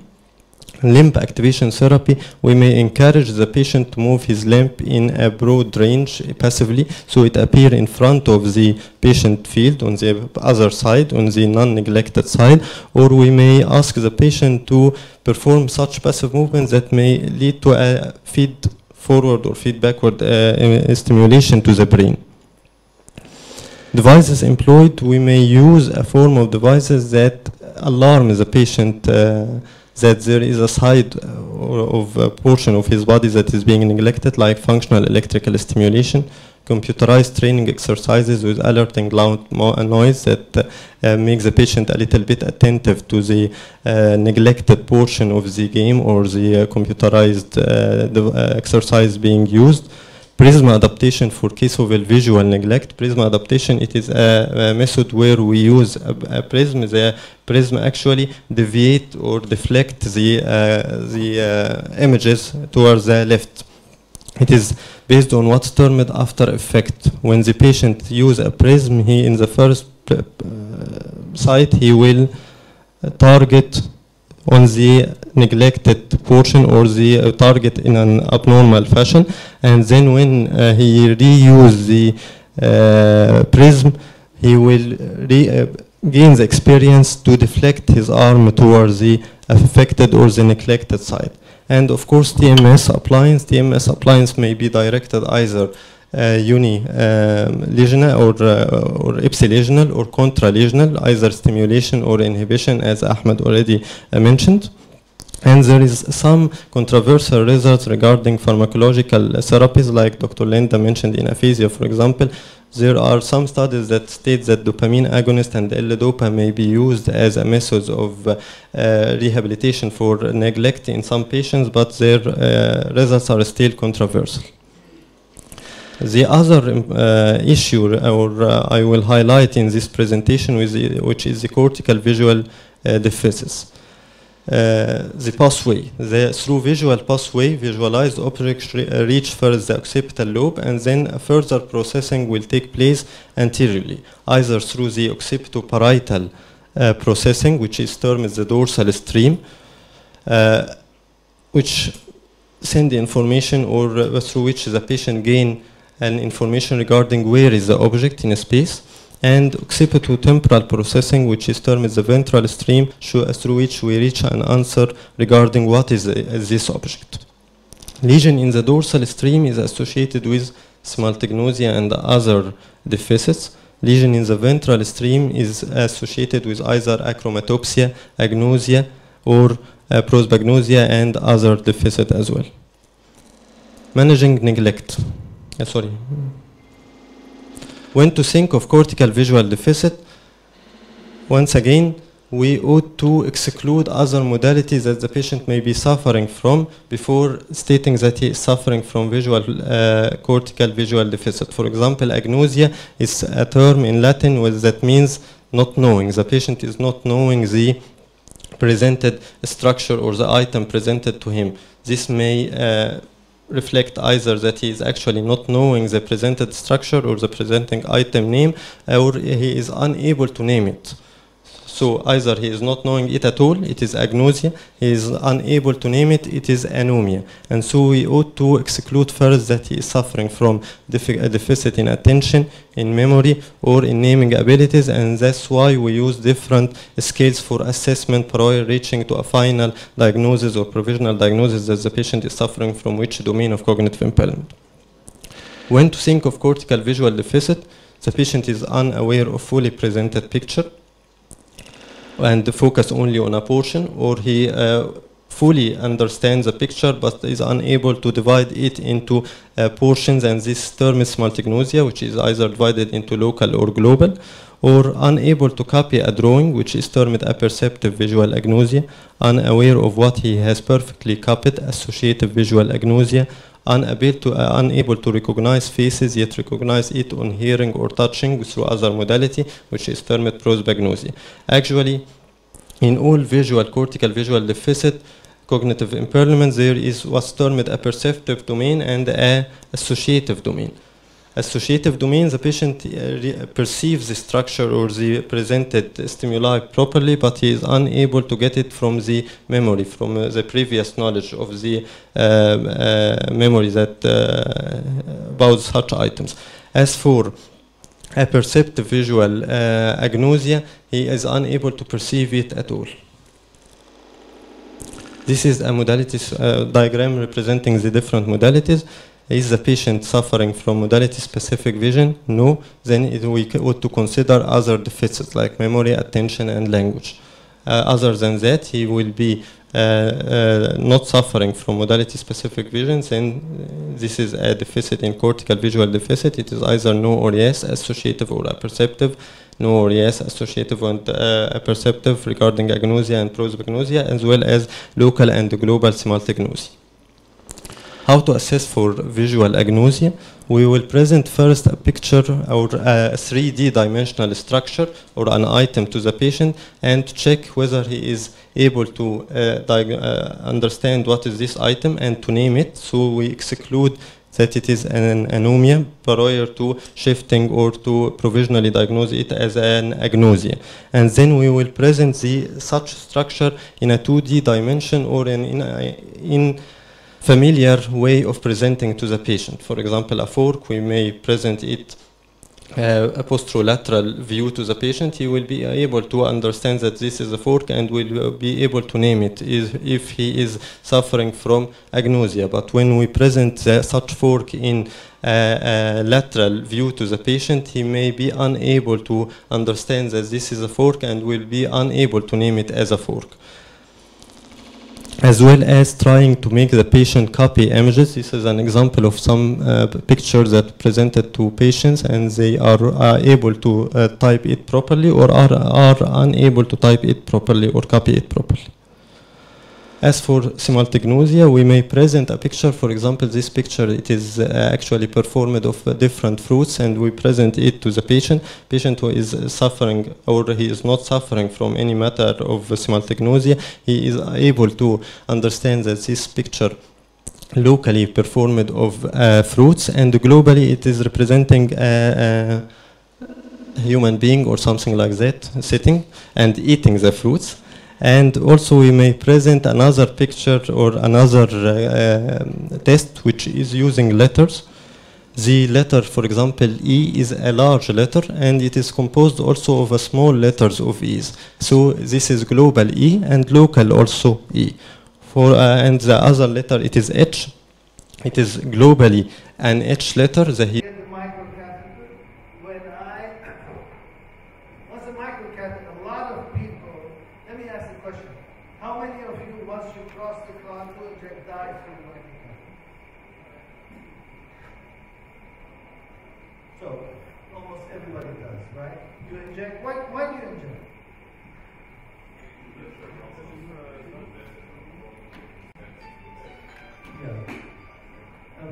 So you think that the tip of the microcatheter might be in the small vessel? Yeah. So there is some valid reasons to do this. Michael, you inject through the microcatheter? Yeah. I don't inject through the microcatheter. And honestly, I'm not really sure if I'm doing the right thing or not, but I'm afraid of injecting in a small catheter. I don't like to inject in a small catheter. What I do, however, is I don't let the stent trigger go beyond the tip of the small of the microcatheter. I stay a couple of millimeters below and I unsheath. It is nice to have a little bit of the dye on the other side to see the extent of the clot. I agree. But I think, if you want to say something? Yeah, so I just would like to comment because I agree with you, but also we normally, if we can, we don't pass the clot. The catheter never goes through the clot, it goes between the clot and the wall. So, and we normally go actually first with the catheter. So we pull back the guide wire first, so the catheter, the first 2 centimeters or 1 centimeter of the catheter goes first, because it's fairly big. And it's very unlikely that it will get into a perforator. So this works in like 4 cases out of 5, and in the 5th one we go with a J, like you said. So you go up without the wire. Yeah. With the microcatheter. With the microcatheter. You can go through easily with one. Yeah, but we don't. The microcatheter has to be just very close to the tip. So it's Yeah. So okay. I honestly, I always use a wire. I mean, how many of you don't use a wire? You need to support it with a guide wire. That's what I want. Exactly. Just make a comment. I personally always use a guide wire, but just because of something that we are retrospectively looking at, meaning that when we passed through the clot just with microcatheter, it was quite frequent then to see some fragments of the clot that might occlude distal branch when you go in. It's something that we are reviewing now retrospectively. That's why we prefer to keep the lumen of the microcatheter filled with the guide wire. Okay, and we also, like Michel said, we don't inject contrast in the microcatheter for several reasons, and the major reason is actually that I'm pretty sure, we are pretty sure that injecting undiluted contrast into an ischemic brain is maybe not the best for the brain.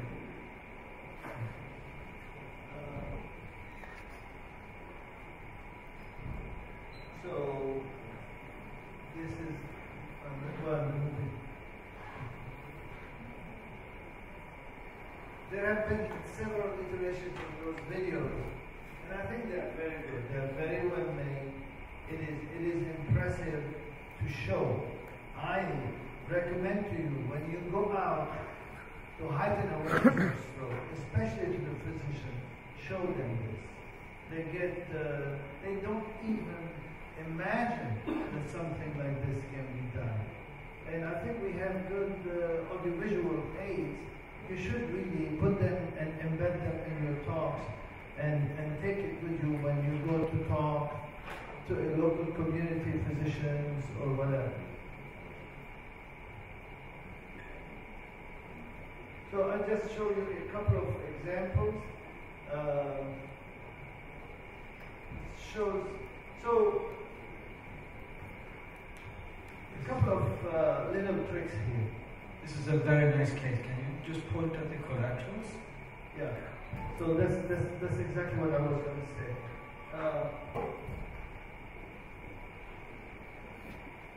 So these are coming over the convexity. These are actually not very robust. cc's per day, all in all, food and water, which is of course very minimal. There was no chest infection, the cuff reflex was intact.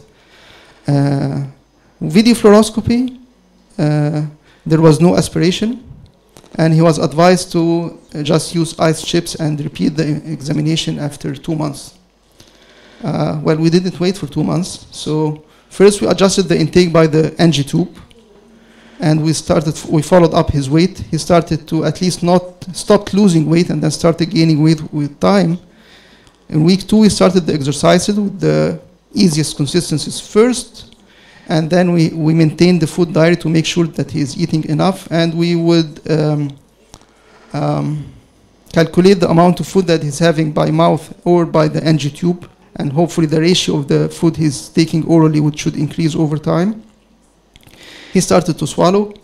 Then we added, when there was a functional task, we added functional electrical stimulation, so it would stimulate his throat muscles, non-invasively, like you said, externally, while he was swallowing. And he ended up swallowing everything except for the pills. So we added TMS at that time, again to gain another function. So he started swallowing pills. We gradually weaned him from the NG tube until we made sure his weight is up, and while the NG tube was there, his weight he was not using it, the weight was still maintained or going up, and he didn't use it for a few days. Then we removed the NG tube. So this is just an example to illustrate the concept that I have addressed in this talk. I would like to thank you for your attention, and I would welcome any question.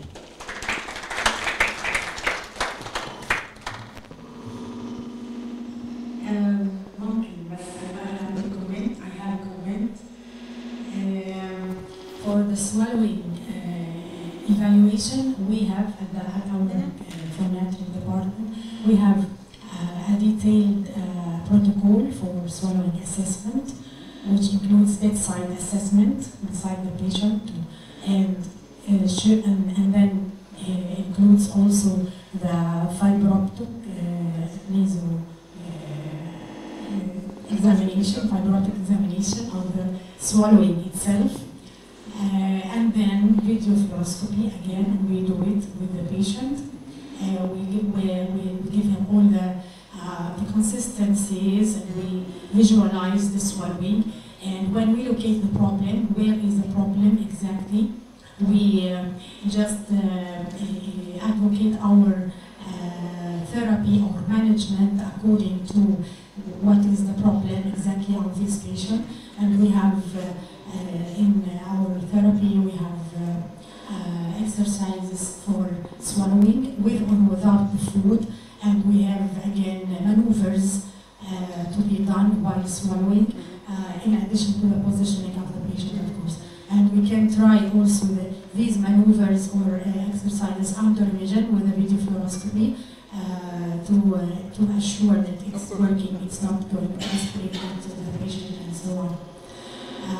So just I wanted to say that we have a protocol for everything, and we do it in our clinic and in our department. I have another little comment. The last slide before this that you put, you said, you said that voice therapy is working. No, excuse me, not of course. This is our playground. Voice therapy has no relation to swallowing. Okay? So, just to get back to it, I understand that the investigation and the workup is there, and actually that's where we get these fluoroscopies done. We refer them to colleagues in phoniatrics. But what would be interesting to see is to have this implemented in every patient going to the ER. So, say we are having the patient on MPO until he is assessed. So maybe the good thing from this meeting, yes, yes. Okay. Definitely. Thank you.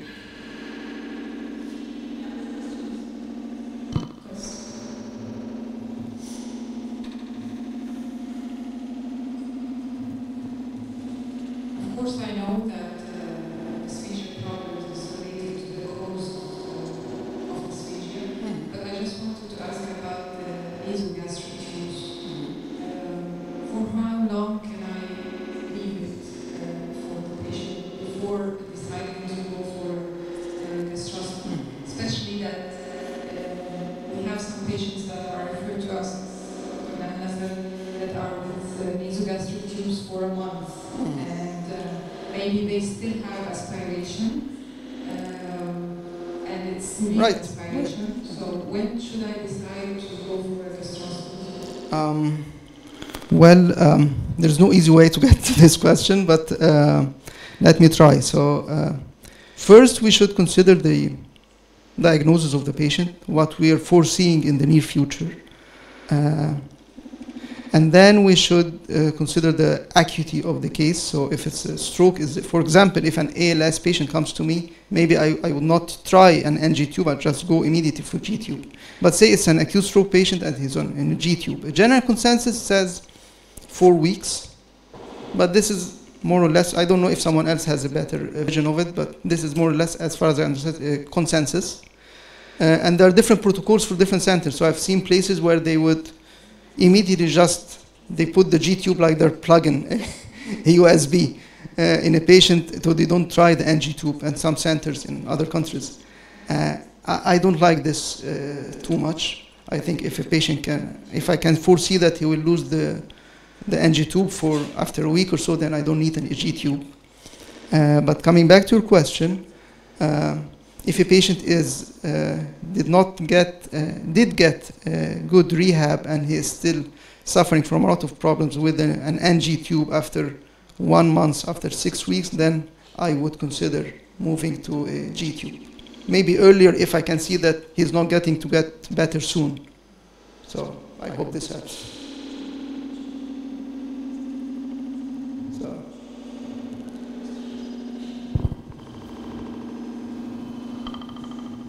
Thank you. Now we call for our next speaker, Professor Hendauer. She's going to present his presentation, how to interview and visit patient and plan for treatment.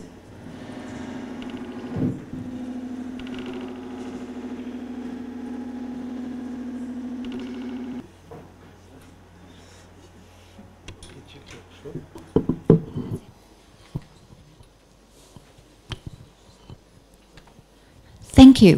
They have been some very interesting presentations, and my aim today at the end of this session is to show some of the features of our LIFT program, which is the Intensive Comprehensive Aphasia program, and to demonstrate the therapy planning process, the actual therapy and the results for one participant, and her name is Wendy, and to describe the current evidence for this type of therapy as well.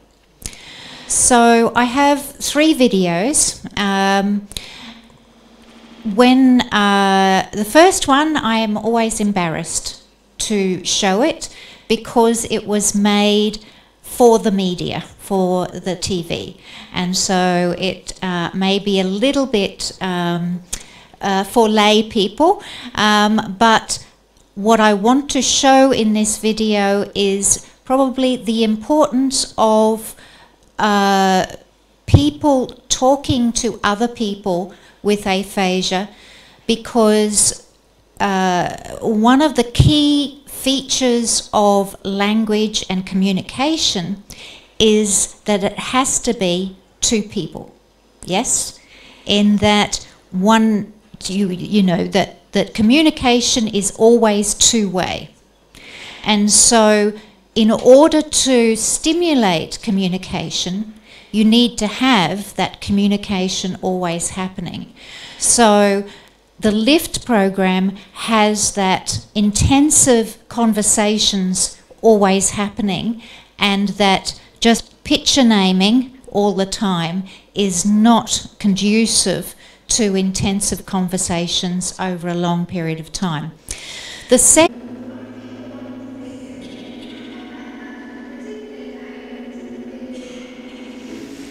So just to, sorry, I managed to do it myself. It's showing the videos. So can you see how there's so much interaction going on here?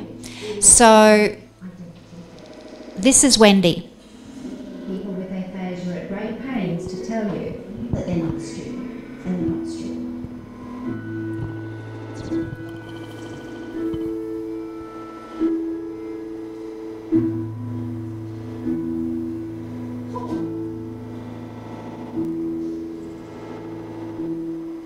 Dealing with absolute frustration about what you want to say, and it just won't come out. Couldn't say. What does it say?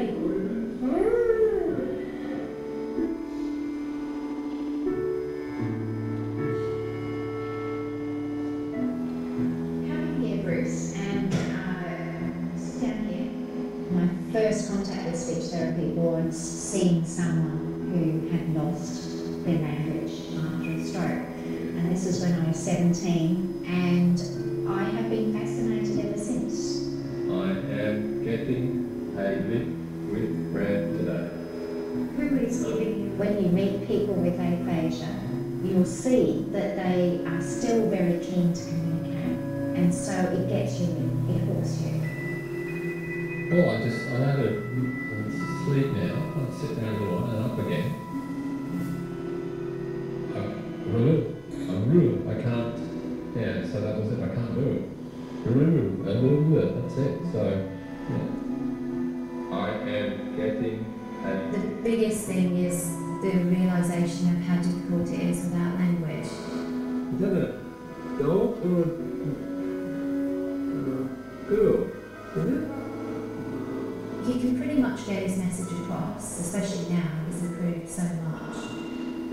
it's slow, it's hard, and your everyday life isn't slow and relaxed, it's busy, and sometimes you get frustrated and snap at each other because you haven't got time to wait. This is an example of the lift schedule. So it was going from 9:30 in the morning through to 3:15 in the afternoon every day. And so we were doing a group session. We were doing the challenge task. We were doing another group session. And then in that 2 p.m. slot, there was an individual treatment. Each person got a different type of schedule, but essentially it was individual therapy at the impairment level, an hour of it, 1 hour of the generalisation of that impairment, functional therapy, 1 hour of computer therapy, and 1 hour of group therapy. And so we were doing that, we did that first of all for 2 weeks, and they said, give us more. So we went to 4 weeks with the next lot, and they kept going to sleep. So that was too much, they were fatigued. So we came back to 3 weeks. So the program was 3 weeks of that amount of therapy every day. The actual therapy that we provide were things like, at the impairment level, semantic feature analysis. Semantic feature analysis is has a very strong evidence base. Essentially, the rationale for semantic feature analysis is that the semantics, which is about the meaning of words, are all connected. And so in aphasia, that network of meanings is disrupted. And so if you develop those networks and those pathways better, then the semantics, which always underline the production of language, then it improves. So we were also giving Wendy some dyspraxia therapy as well, usually rehearsals of the slower pace, rehearsals of the consonant clusters, and rehearsals of targets that were multisyllabic words. In terms of the functional therapy, all of the target therapy, the targets that we were doing in the impairment therapy, were then brought over to the functional therapy hour, and vice versa. So we were doing rehearsal and role play of calling a travel agent. And so in this situation, we're using, I was in another room, and she was phoning me to organise accommodation. Why was it important that I was in another room on the phone? Any thoughts? Yeah, she was using a lot of gesture at that time, and she would also ask Paul, her husband, to keep coming in. She had to be intelligible on the phone, verbal only, on the phone to the travel agent, because that would be the situation that she would need to do. So we were certainly feeding back to her how intelligible she was when I was pretending to be the travel agent, and just restricting her to the verbal output of the phone was an important part of that.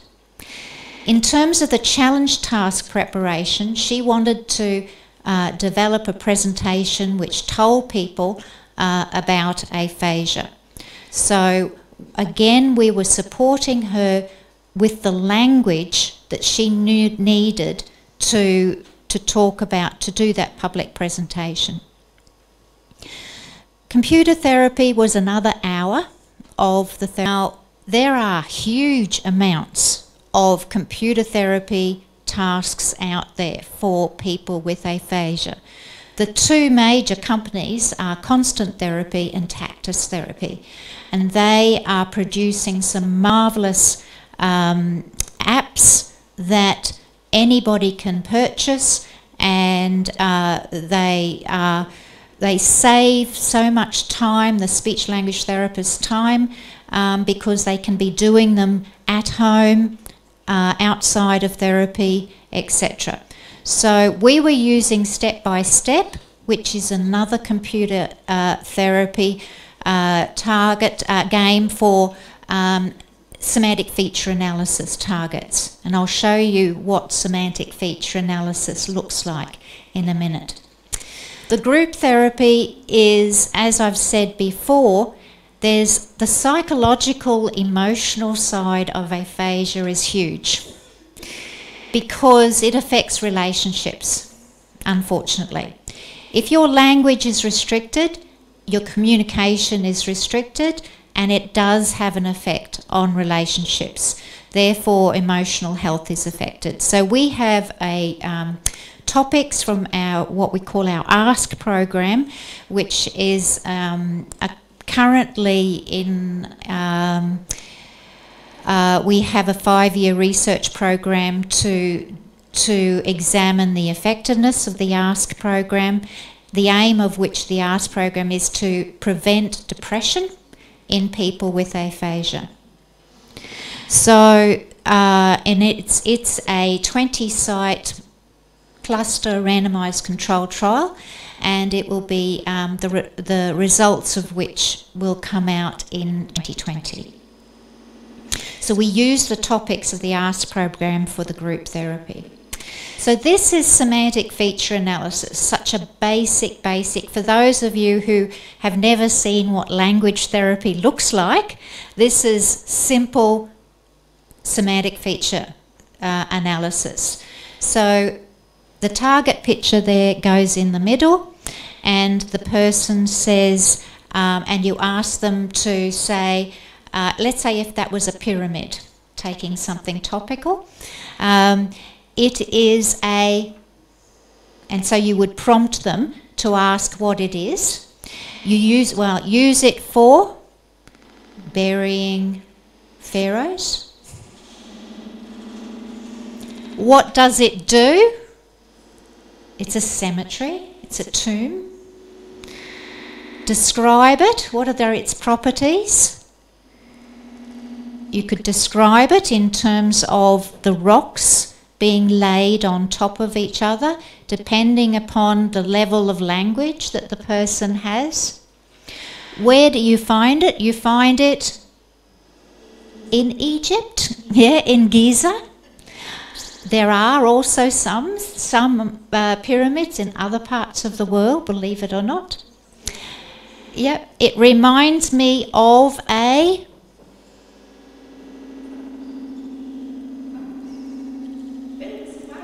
pharaohs, yes, that's right, or whatever. So it doesn't matter too much whether it's what it reminds them of, but these are just strengthening the semantic networks that the person has and stimulating their language. So this type of work is very boring if you are the speech language therapist, and you have to do it so many times. That's why computers can do it even better than us. So they give feedback, motivational feedback, they keep track better, and people just keep on doing it, they love doing it. So that's the Tactus Therapy app that is an evidence-based naming therapy, and they take it all the way through to conversation. So these are for the speech language therapists and phoniatricians in the audience. So for Wendy, we use discourse analysis to measure outcomes, and you can see there that we did it before the LIFT program, after the LIFT program, and at follow-up. And so the thing with her and with language is that it's often a messy result. and I think anyhow. But what I liked, the good result from this was the number of disfluencies that went down straight after as a result of the lift, but she wasn't able to maintain them. Can you see that it's from 15? The number of disfluencies there were from 15 to 30. So, yeah, so, oops, I've done it again. Where's the pointer? It's up there, is it? In the back. All right, okay, so I'll go back. So, there we go. Yeah, so disfluencies from 15 after the lift program, but she wasn't able to maintain it there. I love, though, the number of pauses, that she had a lot of pauses, big pauses in her language, and that went from 29.5 to 15 and down to 0 in the follow-up. So she was getting more fluent. So for a non-fluent, a person who has a Broca's type aphasia who is non-fluent, that's a good result. She wasn't, unfortunately, slowing down her rate of speech. Words per minute is an indication of rate. And her narrative words, they weren't sort of really changing that much either. But these, to give you an illustration, please don't glaze over here. This is the comprehensive aphasia test. If you are non-aphasia person, this is probably one of the standard linguistic-based tests that we use to plan therapy. And it's, if you can see there that the comprehension of spoken language, she went from 62 out of 66 up to 65 out of 66. She made some changes in written language there as well, and repetition, she was able to make some improvements as well. So in the reading, we weren't targeting reading, so that's okay. And writing, for some reason, she went down. So the thing is that on the Boston naming test, we went from 41 to 49. So able to name 8 more words. I don't think you would invest 3 weeks of full-time lift therapy to say 8 more words. So what was the impact of that on her, what we call communication life? And this is the Quality of Communication Life Scale, which she self-reports. It's a patient-reported outcome measure, and there wasn't much sort of change in that there. The Communicative Effectiveness Index, this is to give you an indication. This is, Paul would have completed this for Wendy. He was very pleased with the improvements that she had made, going from 70 up to 86. And also we of course needed to have some feedback about whether they liked it or not. Each day we asked for feedback, and you could see that out of 5 we were getting very high scores on every day, particularly the last few days of the 2-week program. So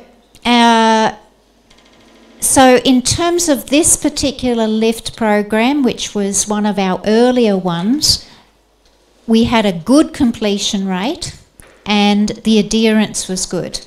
In the literature, a lot of people are saying that people with aphasia don't like intensive programs, and they withdraw from the program. We have not had that problem, but it is with people who are, several years down the track sometimes. At the impairment level, with individual variability, which is consistent with just about every other study. We had a small but significant change in naming. Severity was an important factor. The more severe, the less improvement we got in the impairment level. And we had a small but significant change in discourse efficiency, meaning that she was that people in this group were able to communicate content more quickly. So, in terms of functional communication, this is about their communication in everyday life. And what we found is that in this cohort we had a positive and lasting change. That was the great thing, that the change in functional communication persisted from after the LIFT program to the follow-up, which was, I think, either 6 weeks or 3 months after. So in terms of communication-related quality of life, we had again that lasting impact on their communication quality of life, and that was regardless of aphasia severity again. So in summary, aphasia LIFT yielded positive outcomes across language impairment, functional communication, and communication-related quality of life. But the individual response to treatment was variable, but all the participants improved in at least one domain.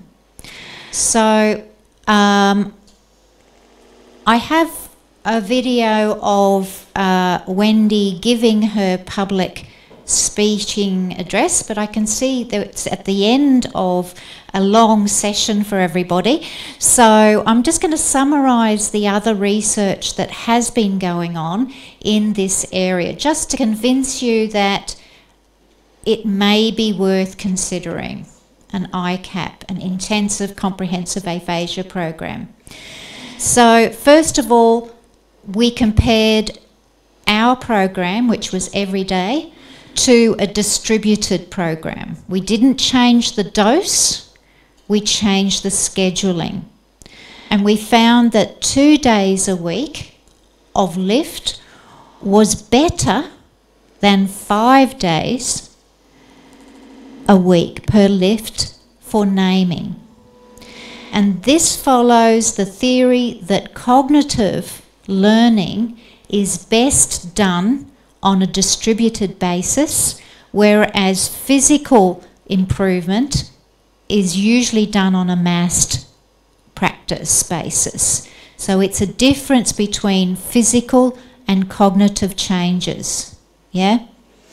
So the second thing is that we've done research with the Rehab Institute of Chicago, where they have much longer, bigger numbers. And they have achieved an overall change of 7 on the WAB. So you know, for people who know what the WAB is, the Western Aphasia Battery, that a clinically meaningful change is 5. And so getting a change in 7 on an intensive comprehensive aphasia program is impressive.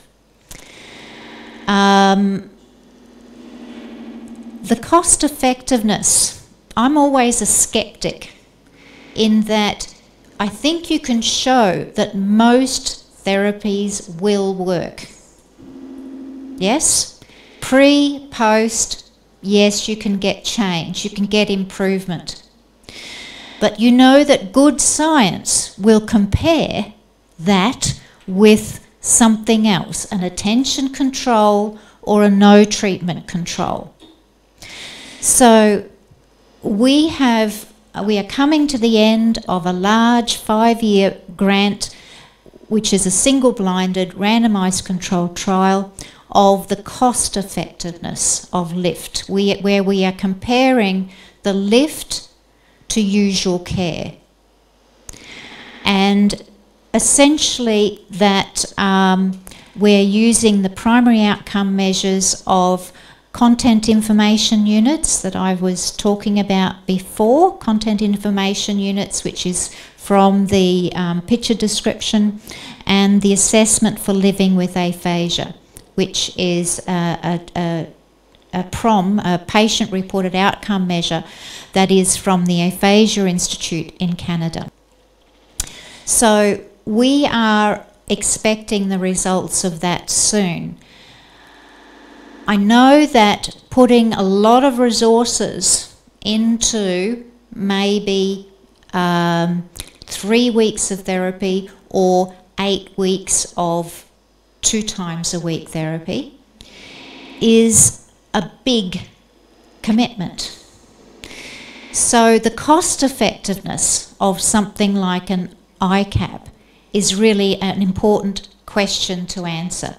Does it give you more benefits in terms of communication outcomes, but also how much does it cost? Is it a cost-effective way of delivery? Is it a more cost-effective way of delivering aphasia therapy than just usual care? So our study design you're probably not interested in.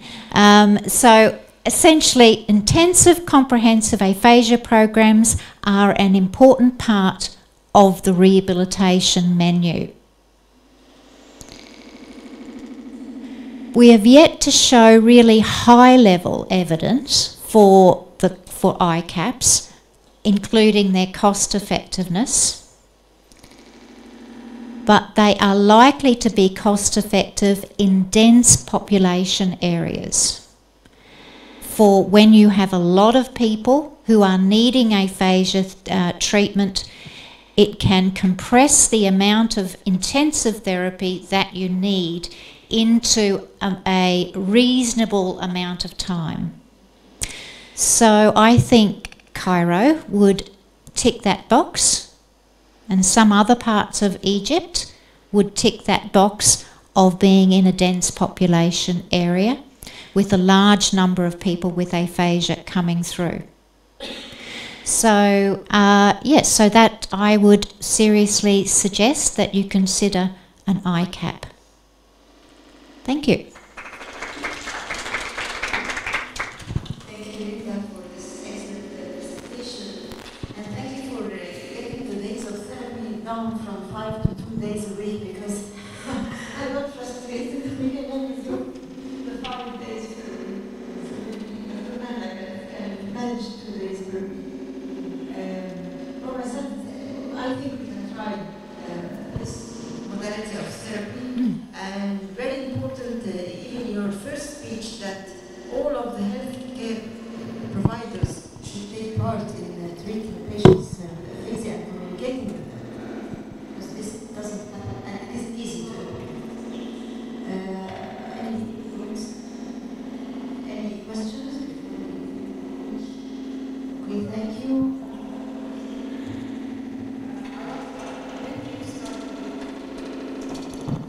When do we start the LIVE program? Yeah, so our when you're talking about clinically, not research-wise, clinically we have tried in the subacute population, but again, because you are taking in at least 3 to 4 aphasic patients at the same time, you need a large population of patients with aphasia to take in. So subacute, we've been trying sort of, it hasn't been tried in the early, very early stages yet. It's only been, we've only tried it in the subacute, which is sort of after about a month. Thank you, Linda, for coming all this distance from Australia, but I think it's worth coming. Thank you. Because a lot of information, valuable information. I'd like to thank my co-chairs for the valuable discussions and all the audience. Thank you very much. I hope this has been a fruitful workshop. Thank you.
information about the ideas.